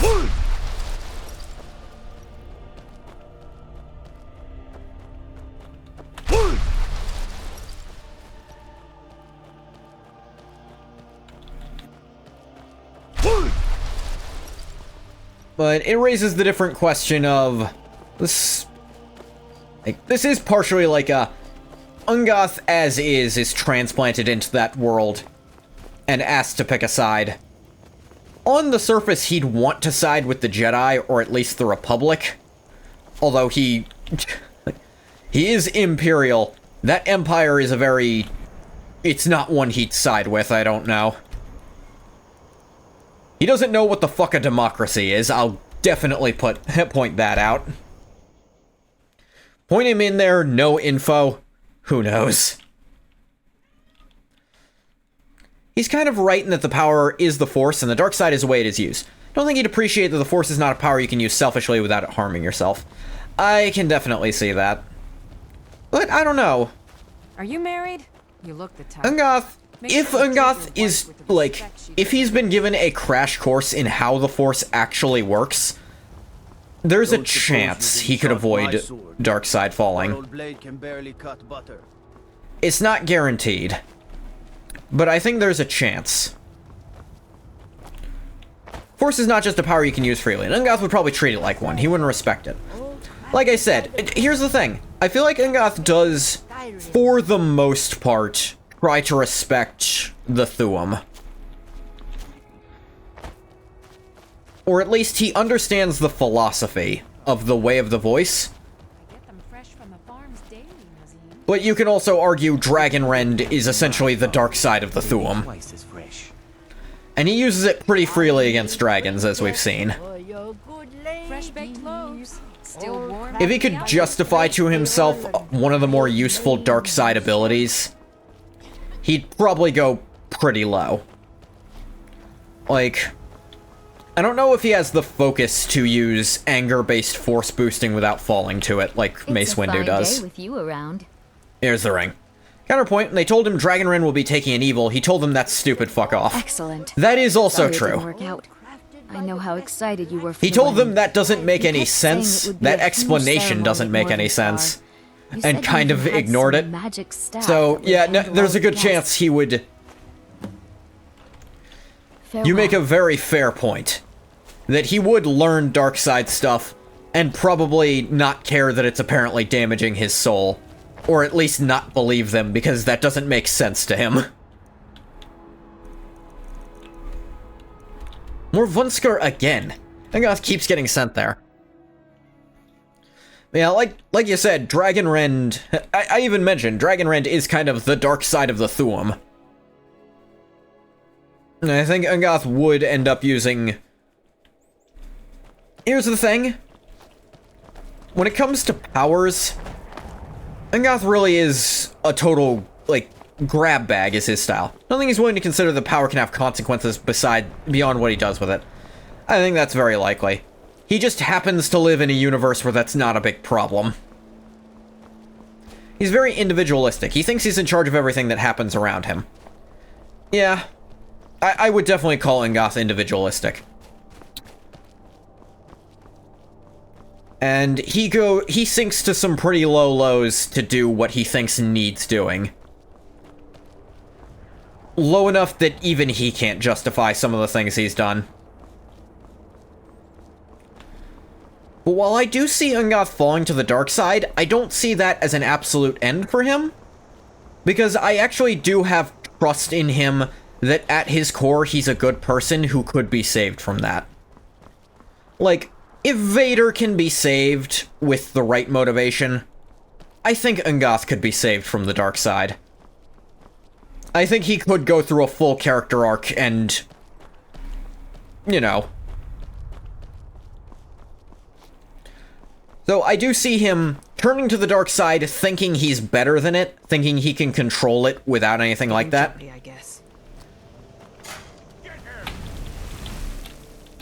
Like, I absolutely see Ungoth falling into that trap, thinking he's better.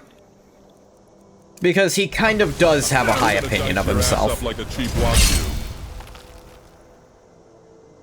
Save real freaks of evil like Sidious, who just have no light in their souls. Sidious just refuses to do anything to that extent. And the thing is, Ungoth would never fully embrace the Sith philosophy, I don't think. But I think he would have a dark fall, and he would do increasingly terrible things without really accepting what's happening until someone came out, This ass kicking is brought to you by fully showed him what was wrong. Like, I think Jedi Master Uriel Septim could really, you know, I think he'd really get through to Darth Ungoth. Hey, nah, but like, Dooku is a guy who never intellectually would accept the whole Sith doctrine. That is true. You will suffer at my Doesn't save you from the dark side. Yeah, that's the thing.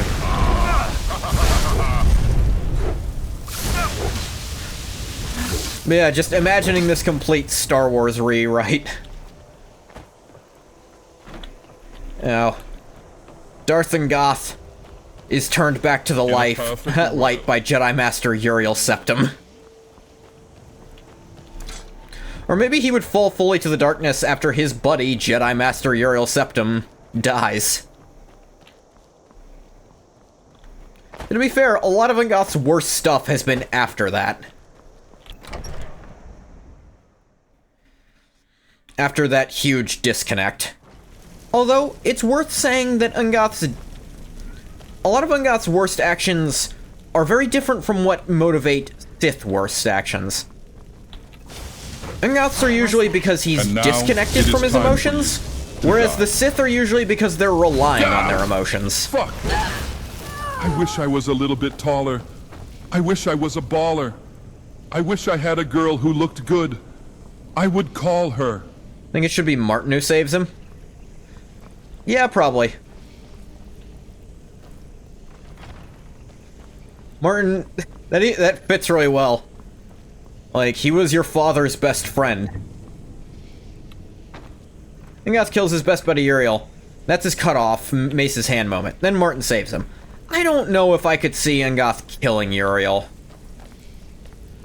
I think more likely, Uriel dies, and Ungoth goes on a crazy, like, revenge quest in response to that makes him fall.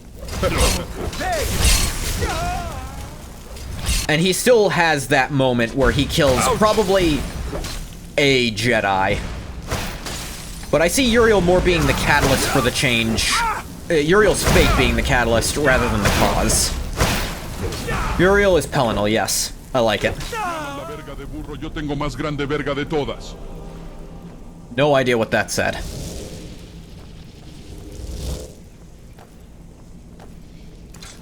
He kills all the elves in a rage. Why is there a statue of Sanguine? Oh, Sam Gwyn. Fucking of course. Well, could have ended up in a worse realm. And that's another part. Ungoth definitely, like, plays around with dark forces a lot.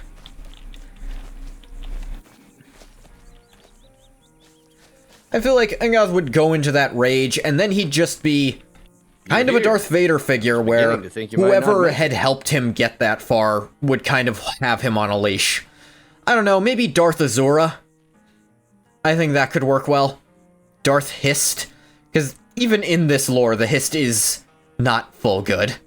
What a trip, where are we? I thought you might. Yeah, that, but I think part of Ungoth's problem is the only emotion he routinely engages with is anger and rage. Definitely earned the staff. You're not wrong. Enjoying fighting and killing. Yeah. All the things needed to repair it.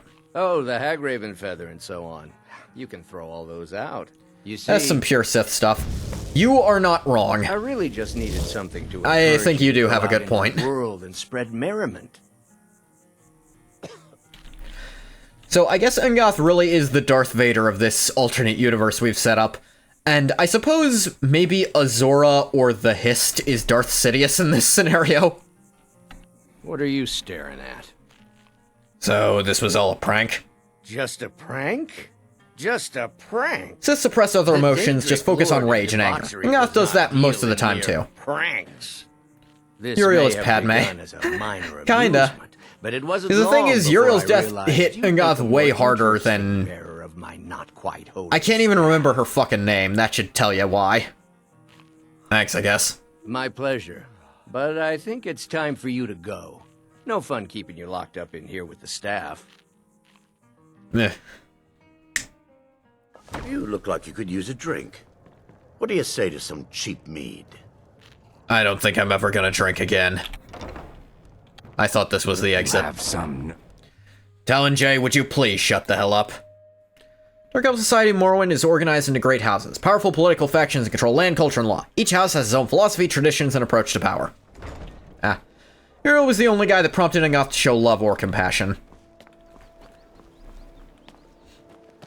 What would Shia Gorath be in this scenario, I wonder? Is he some weird Mortis god?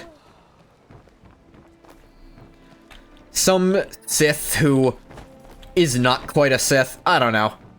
Because I feel like Shiggy is also an important part of this puzzle. Especially post-Legathog Shiggy. That's another question. How's Legathog fare in this scenario? I don't know if Legathog can exist in this kind of thing.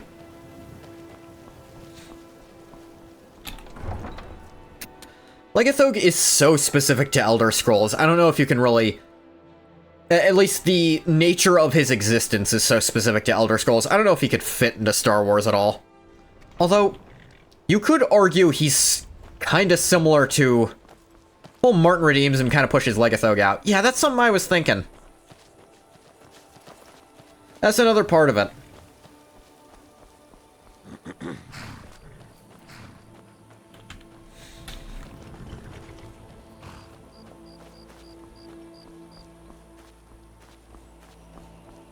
Force alchemy to create life, maybe? It could be a thing. If he's more of a weird human-looking Frankenstein's monster. Like, he's a human-looking Sith monster. Legathog is a creation of the Sith through Force alchemy. Yeah, that actually kind of works. Just, he's one that looks like a human because of... I don't know, maybe the Sith equivalent of Y'ffre decided he wanted a kid. Who knows?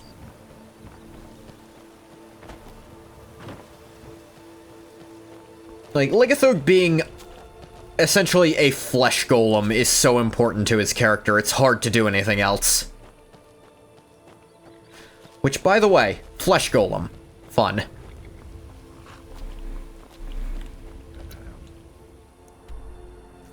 Okay, drinking away my troubles. Not a solution that works for me.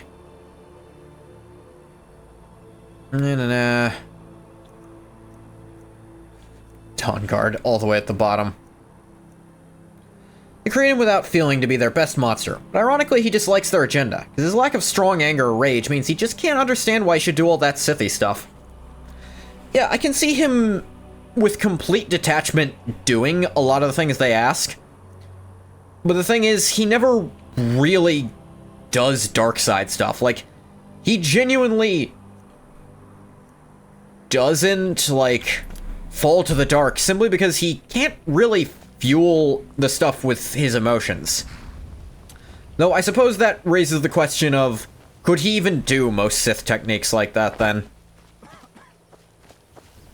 I'd say the closest Legathog, at least in my setup, ever gets to real emotion is when fighting Dagon.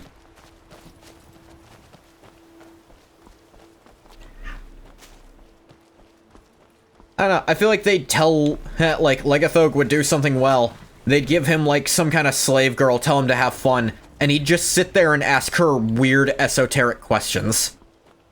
Because he doesn't understand why he would do anything else. And if she doesn't have anything to say, he'd just kind of sit in silence for a while.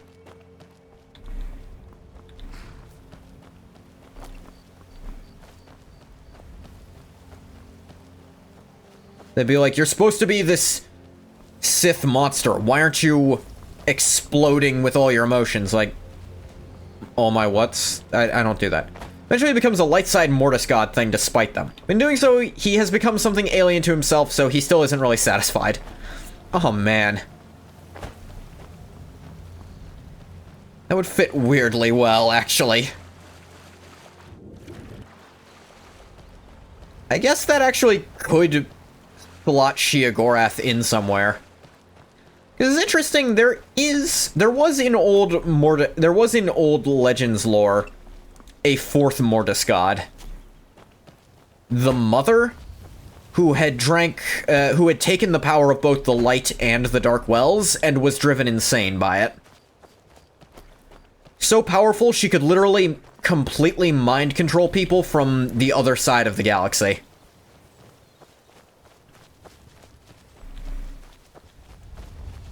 Luke had to team up with the Sith of the time to fight her.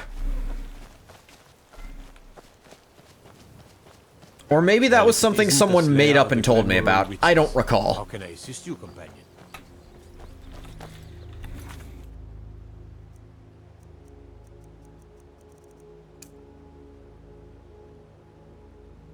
Kind of the perfect choice for such a role, because he's detached and impassionate.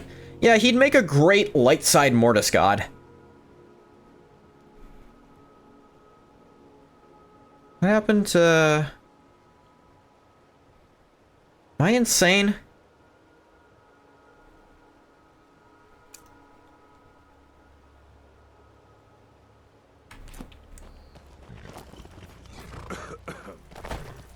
Like, it's almost funny. That kind of makes him more Jigalag than Sheogorath at that point. Nerevar, I saw this tweaked out Khajiit trying to blow me for a septum.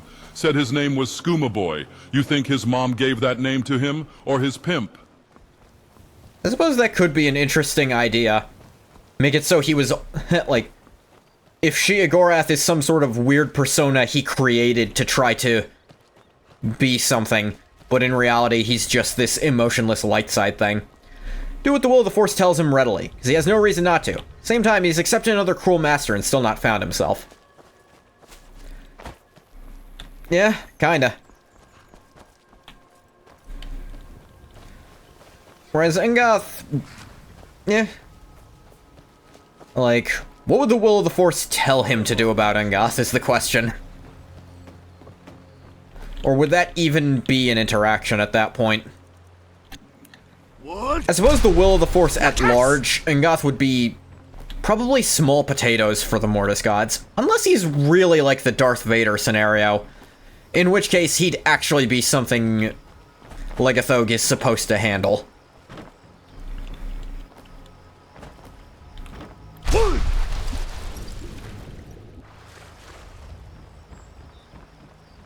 Though, it felt like the sister was very, very dispassionate. Then again, she wasn't perfectly at the will of the Force thing. Watch it play out, I guess? Yeah?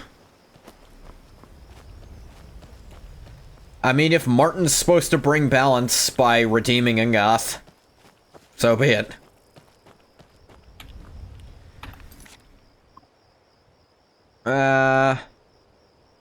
I swear there was a... Join up with the Imperial Legion just kind of disappeared from my quest list, and I'm not sure why. Wait, what's selected right now? Visit the museum in Dawnstar. Could do that. I think the Force itself was just like... It was like, just watch it play out, because in the end, everything will even out. Yeah. Force doesn't really care how long that takes or how many people suffer while it happens. That is an interesting point to bring up. What interpretation of the Force itself do you kind of go with? Do you like Krea's interpretation of the Force? If you've played Knights of the Old Republic 2, I mean. That the Force is largely dispassionate to the pleas and sufferings of mortals, because in the long run, it's gonna get what it wants. The father seemed to care, but I don't really think that he was standing in for the Force, despite how he presented himself and his family. Here comes my first visitor. The Museum of the Mythic Dawn is open for... The fucking what? Yes, my collection of artifacts from a group that toppled an empire. Why don't you come in? You can browse the displays and we can talk. I have a job you look perfect for. Sounds good. Let's talk inside. Engoth has messed with the Mythic Dawn before. If this guy's actually a Mythic Dawn member, he'll just come in here, rip his guts out, and walk out. Think of the Force's nature. To us it may seem cruel or kind. The only truth of it is that it is. That job I mentioned. The tapestries hung here and outside were found in hideouts, where members of the Mythic Dawn would meet and plot. The cult's greatest accomplishment was the assassination of the Septim Dynasty. The attempt to control the Force to any means leads to the dark side. That makes some sense. Even attempts which start in good intentions of selflessness, as we have seen many times. Yeah. Those robes were worn during the Mythic Dawn's secret meetings, where they plotted to bring the Daedra Mehrunes Dagon into Tamriel. Each bolt of yarn used to make the robe was colored with a dye, made from sacrificial blood. I'm starting to think this guy's just an actual history nerd who's maybe picked a distasteful subject. That burned paper is all that remains of the fabled Mysterium Xarxes, the blasphemous book written by Mehrunes Dagon himself. It's said that Mankar Cameron used the book to open a portal to a paradise, where all his followers would live forever. Dooku wants to bring true democracy to the galaxy so the downtrodden are cared for. Anakin wants to stop people from dying. The commentaries on the Mysterium Xarxes were written by the Mythic Dawn cult leader, Mankar Cameron. He promised a paradise awaited his followers when they died, that they would be reborn by Mehrunes Dagon's side. You're not wrong. Do you have, like... Have you taken to, like, making copies of these that people can read? You know, so you don't damage the original. I get that. This, Fuck is this? Is that the scabbard for the razor? Did you have any questions about the museum? Or would you rather talk business? Why'd you open this? It's no secret that my family were once members of the Mythic Dawn. One of my forefathers was even chosen to assassinate Uriel Septim himself. Easy. We hid from our past for years, became tradesmen, people of coin and influence. But I realized that the Mythic Dawn's importance, our importance, to history cannot be denied. I'll see everyone in Tamriel remember that for a moment, we held the fate of the world in our hands, for good or ill. You're delusional, but not actively dangerous. What's the job you want? A little history first. After the Oblivion Crisis, a number of groups cropped up dedicated to These are the same bad end remnants of regardless. the Mythic Darkseid is Dawn. trying to control fate. You'll go crazy in One that of these attempt. groups You'll never found manage it. Mehrunes' Your attempts to razor, become powerful enough the to try artifact will lead you to of raising Dagon. villages and killing They children. split it into 3 fragments. It is and interesting keep them putting apart Ungoth in a forever. situation where... That was almost 150 Well, in this world, years ago, Ungoth genuinely and the pieces are does still control being fate kept to by some the extent. descendants of that group. So it'd be very They're right odd here, putting him in a in situation Skyrim. where he isn't in control. Like, his character traits work very well for him in the Elder Scrolls setting, but I think they'd work very much against him in Star Wars setting. You want me to find him? At least 2 of the owners, Gunzel and Draskua, are dangerous. Tess and Star Wars are very marauders. much opposites in And the that third way. owner, Yeah. Jurgen, I only know he lives An in individual Morthal. really can shape fate in Elder Here are my Scrolls, notes whereas about in them. Star Wars, I'll gladly the pay act you of for getting attempting the to shape pieces any way fate you can. will No destroy you. questions asked. Yeah.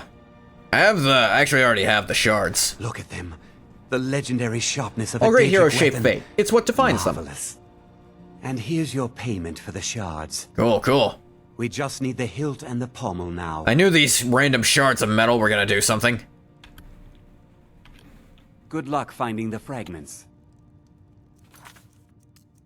Yeah, it really is like a difference in the entire setting that defines... Here, Ungoth is a very morally dubious hero who...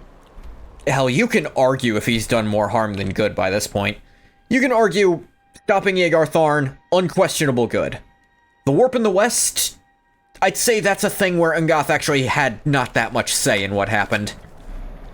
But his solution did save a lot of people, and he didn't really go back on any morals to do it either. Then you get to Morrowind, and it gets iffy.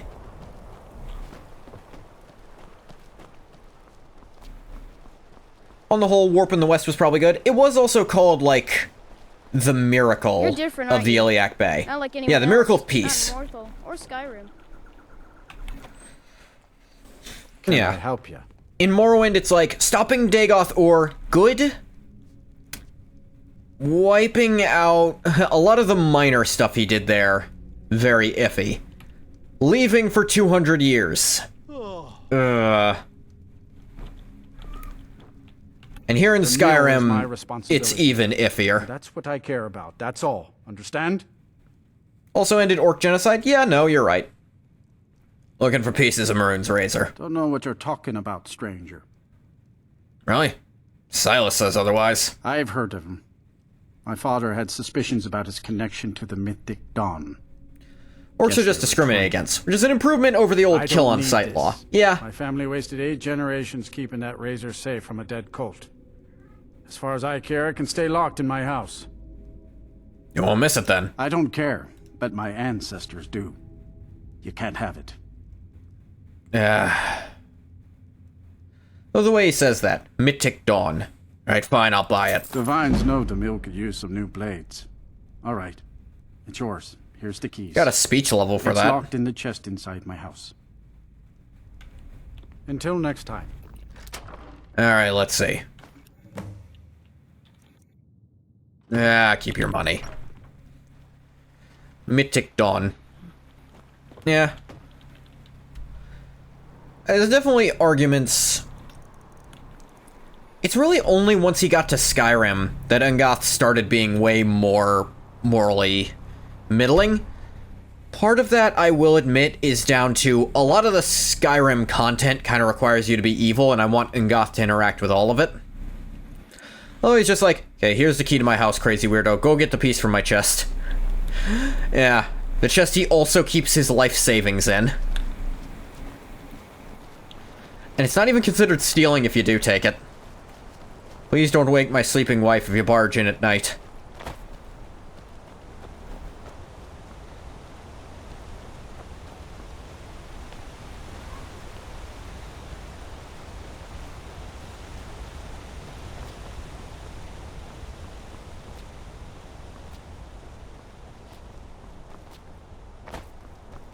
Was in some way Ungoth's unfettered successes with his first two adventures, you know, the Simulacrum and the war and the Bay incident, whatever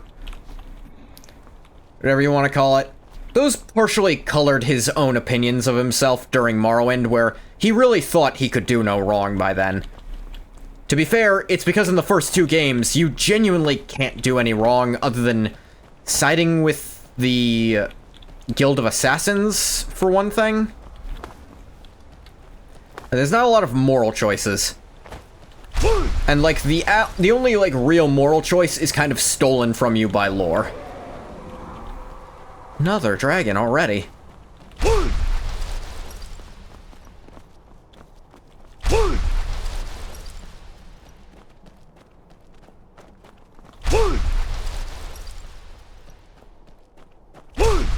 Like, at least in my specific version of Tamriel that I've set up, Ungoth is partially to blame for the Red Year.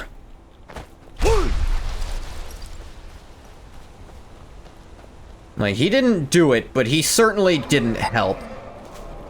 And he, to some extent, knew it was going to happen.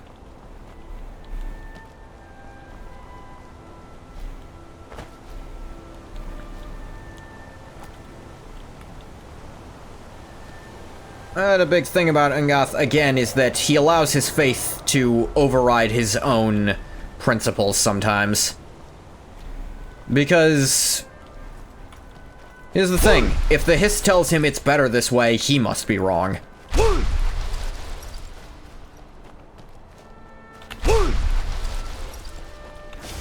When he came back and Uriel was dead, well, it became a lot harder to justify that. Was slash were. And then with this whole killing an emperor business for Sithis, which is also part of his religion, he's feeling it. He is not feeling great on this.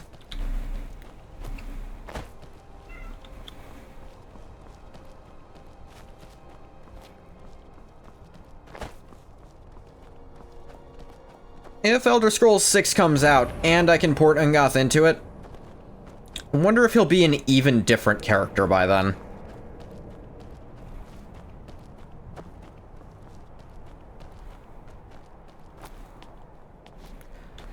I suppose another big part of him is he keeps losing pieces of himself to save the world. Or at least adding pieces of something else onto himself. Not necessarily losing what he already was.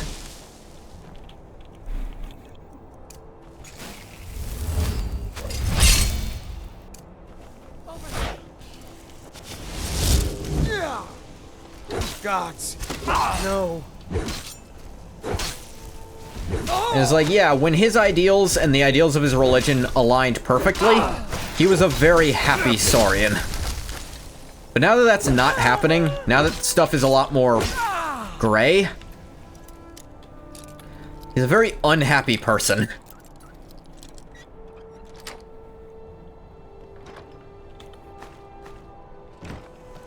Admittedly, he was always a bit sadistic.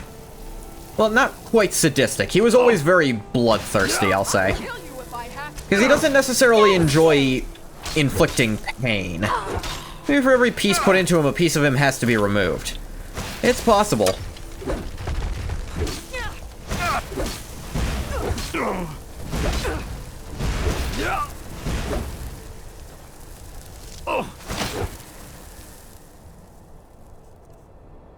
Weird bound weapon glitch.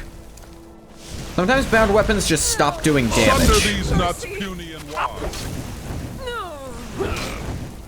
I don't know what's causing this. Yeah, all weapons do 0 damage right now. Am I under some kind of effect?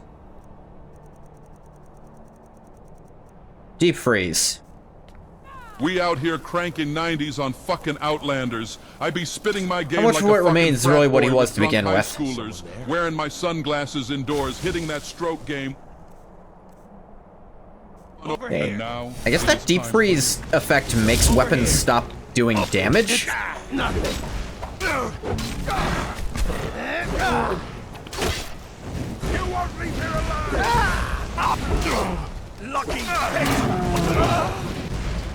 Oh, whoa, whoa! Where'd all my health go? There was some poisons mixed into that.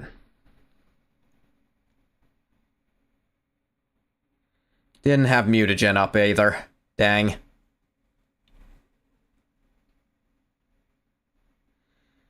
Rare loss because I wasn't paying any attention.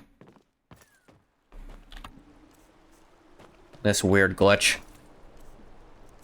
Let's put the backpack back on just because. Want it off for looks for a while. Did it? Okay, it did. That should at least prevent that glitch from happening again. Yeah.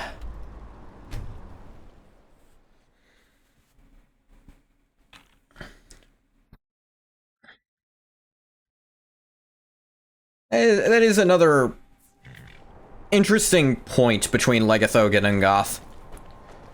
While Legathog was built as nothing and tried to graft things onto himself to make himself something, but ultimately failed, Ungoth was something and has steadily had each and every part of that replaced with what was necessary until he barely resembles what he once was. So Ungoth is the inevitability of change, and Legathog is kind of the inability to change. And neither of them are happy.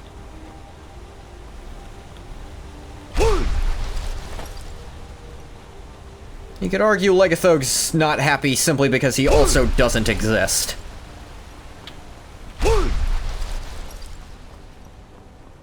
Or does he? Was Shiggy being briefly lucid, or was he just fucking around?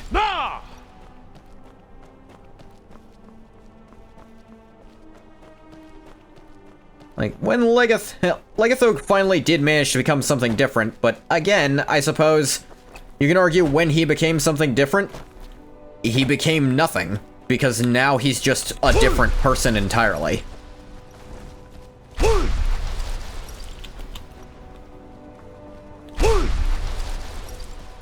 Like, Legathog... The reason Legathog joined up with the Dark Brotherhood was essentially the gross flesh golem homunculus equivalent of teenage rebellion. Turn that up. Like...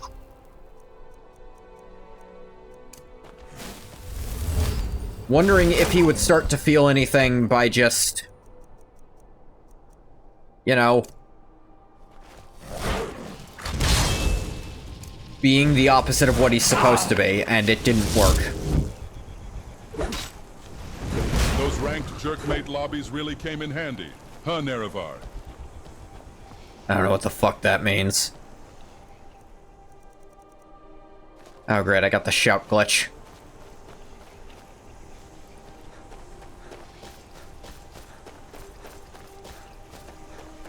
Let's quick save before heading in here.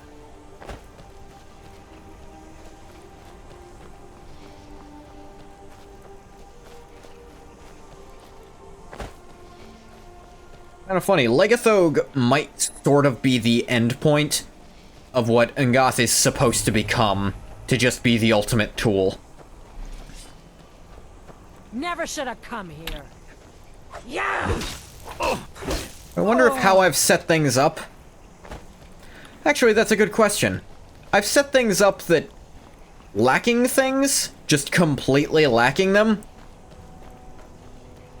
If an entity just is empty to any regard in Nirn anymore, because Shiggy actually wrote on an Elder Scroll, he just made it so anything that's nothing is insanity. I wonder if Ungath's detachment is actually driving him mad because of that. And I definitely thought about that when writing it. Gift ever go through? Let me check. I don't have any notifications on Steam.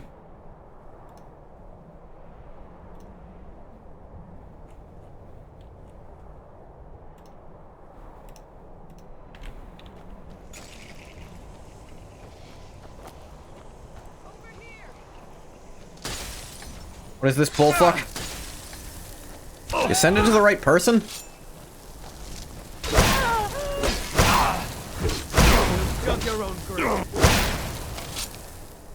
Okay, we're doing this. Alright, fine. This is the end for you. The weapons can't do damage because of the deep freeze effect, which... Bit of a dumb one.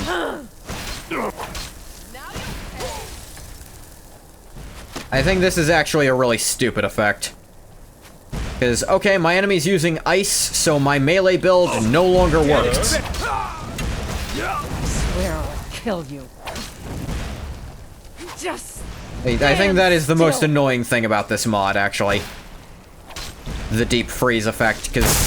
Why do enemies have access to it, actually? I thought enemies weren't supposed to get new perks.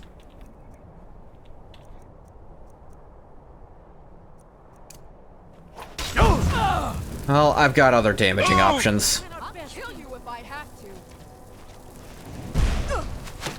No.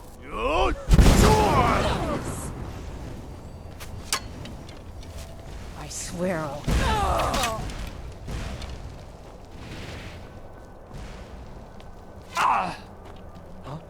Found you. Don't have a chance.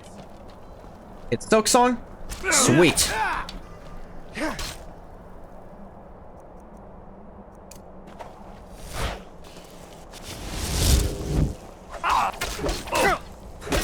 That's your best. Stop. There we go.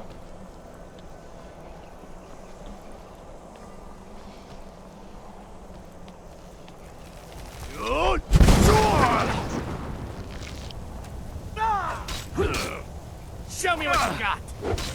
No, it's bittersweet now. I lit his ass up better than Grandma's ashes. Little bit. It's because it doesn't seem to be going through for some reason. Dead Crone Rock. How nice.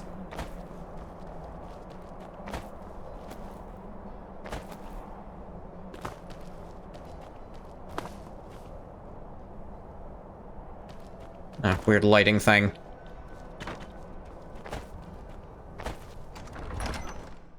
We're going to Hag Rock Redoubt. It's a bittersweet symphony.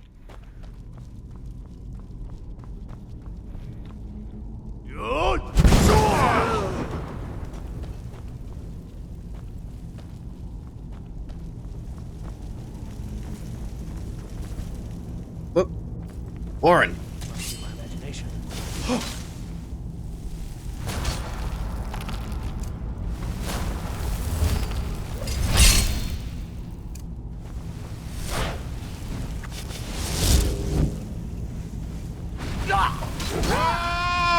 Almalexia, Vivek, Sothasil, they're all dead. I remain, you hear me? I remain, as a performance artist. That's one description for what you are, sure. Let's kill this guy. Let's beat him to death with hammers. Contraband POD. I don't know who that is.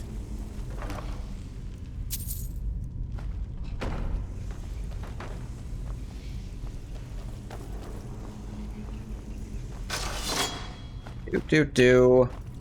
Oh, ow, oh, the pain. This is performance and debatably art. I mean, this is definitely performative, but art? I don't know, when I'm writing when I've, like, rehearsed things, I'd say some of that can be art, but...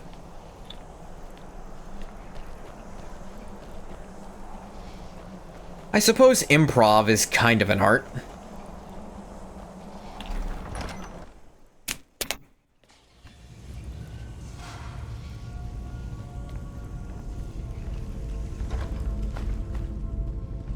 What was that?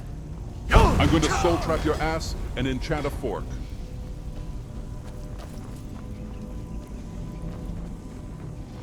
Did you fear something? Ah! This one's for my e-girl! Yeah. Of course.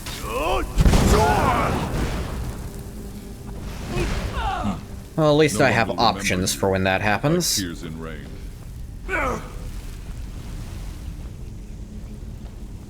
Where'd that fire come from?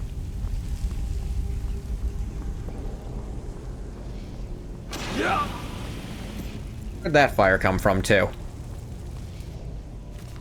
Game at dinner. Ah, yes, by an anonymous spy. Ouchie! Oh! Oof!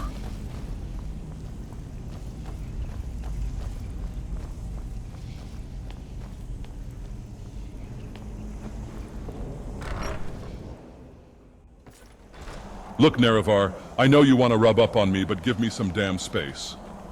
You're the one rubbing up on me, Vorin. Run up on a thug. Return their body to the streets. Graskua. In a perfect world. Think she was already dead. Like weird tail glitch. Pommelstone. Would not exist. But this is not a perfect world. That was cool as hell. I've never heard that before. You come up with it just now.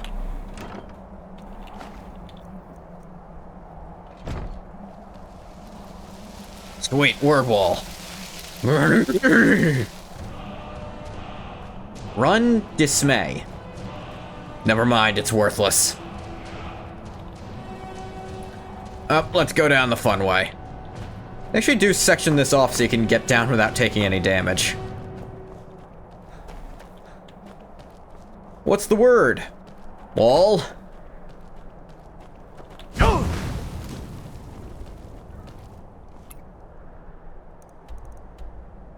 Yeah.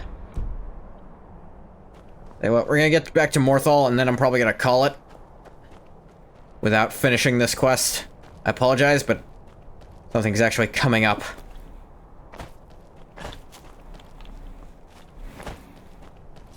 Just cough in here. How dare you? Come here. Abandoned? Yep. I never loved any of you. That's why when I'm more than 3 minutes late, I cry and throw up.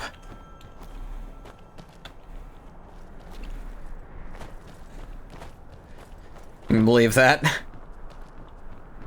You shouldn't.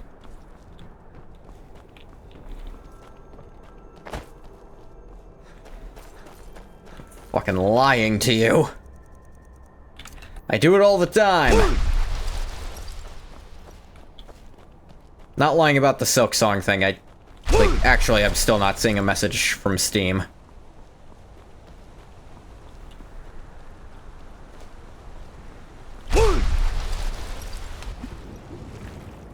What, not love you? Yeah, I lied about that.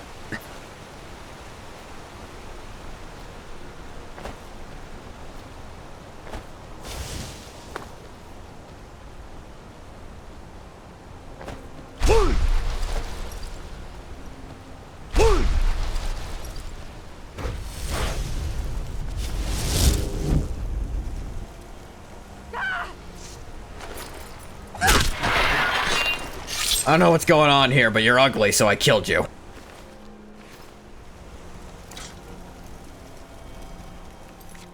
One moment. I am back. Nothing to worry about. Tell you what, we'll at least turn this piece in before I end.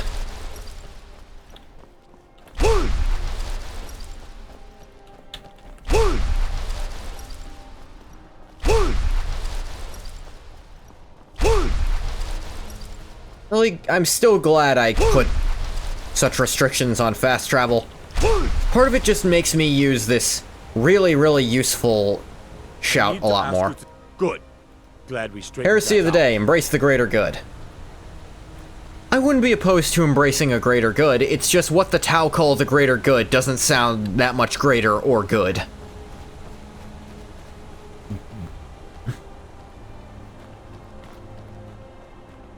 Thought of the day, the greater good is coming to you from my bolter, alien.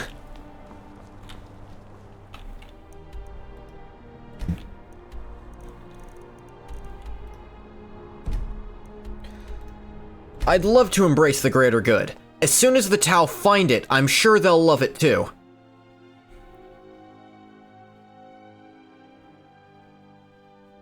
That is one thing about Rogue Trader. Like, in the setting of Rogue Trader, which actually is that system the game takes place in, there are supposed to be some, like, a good chunk of Tau there. And that's just not in the game. And I get it. Like, plot-wise, it's hard to fit them in. Vampires attacked the Hall of the Vigilant. Burned it to the ground. Never heard of vampires doing anything like that. But it is a piece missing. There's also supposed to be some orcs. There is supposed to be a group of orcs. I think they're a slightly cut-off piece of the Gestalt. What is it? Do you have one of the razor fragments? Here's the help. Did you try the grip?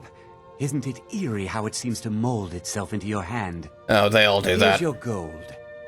There's only the pommel left to collect. Here you go. Our master craftsmen are nothing compared to the perfection of the Daedra. Greater good is the Imperium rapidly that with the Eldar? Here's your gold, as promised. I mean... Finally, all the pieces of Mehrunes' razor are in my hands. Is that exclusive to the Eldar, or...? There's a fourth piece, that scabbard in the display case, built to house the razor. Right. There's more. I know how to put all the pieces together. Oh. We just need to take them to Dagon's shrine and contact the Lord of Change directly. Yes, Eldar only? This sounds like a terrible idea. You don't want to be a part of history? You have favorites? Alright, I'm just saying. I don't know. Maybe Kroot Love could be on the menu at some point. Yeah, that's the weird race that's the race I'm weirdly into in 40k, the Kroot. There's barely anything about them, but they have a lot of... They're cool for a lot of the things I like. Can't make too much compromise, because then it'll weaken the Eldar bonds you're trying to make. That's also true. I should probably stop him. But I do also want to give Mary a piece of my mind. Alungoth contemplates this. We'll leave off there. I'm going to stop the recording for YouTube here. As always, thank you so much for coming if you came. If you didn't come, you don't get a thank you. Bye bye, YouTube.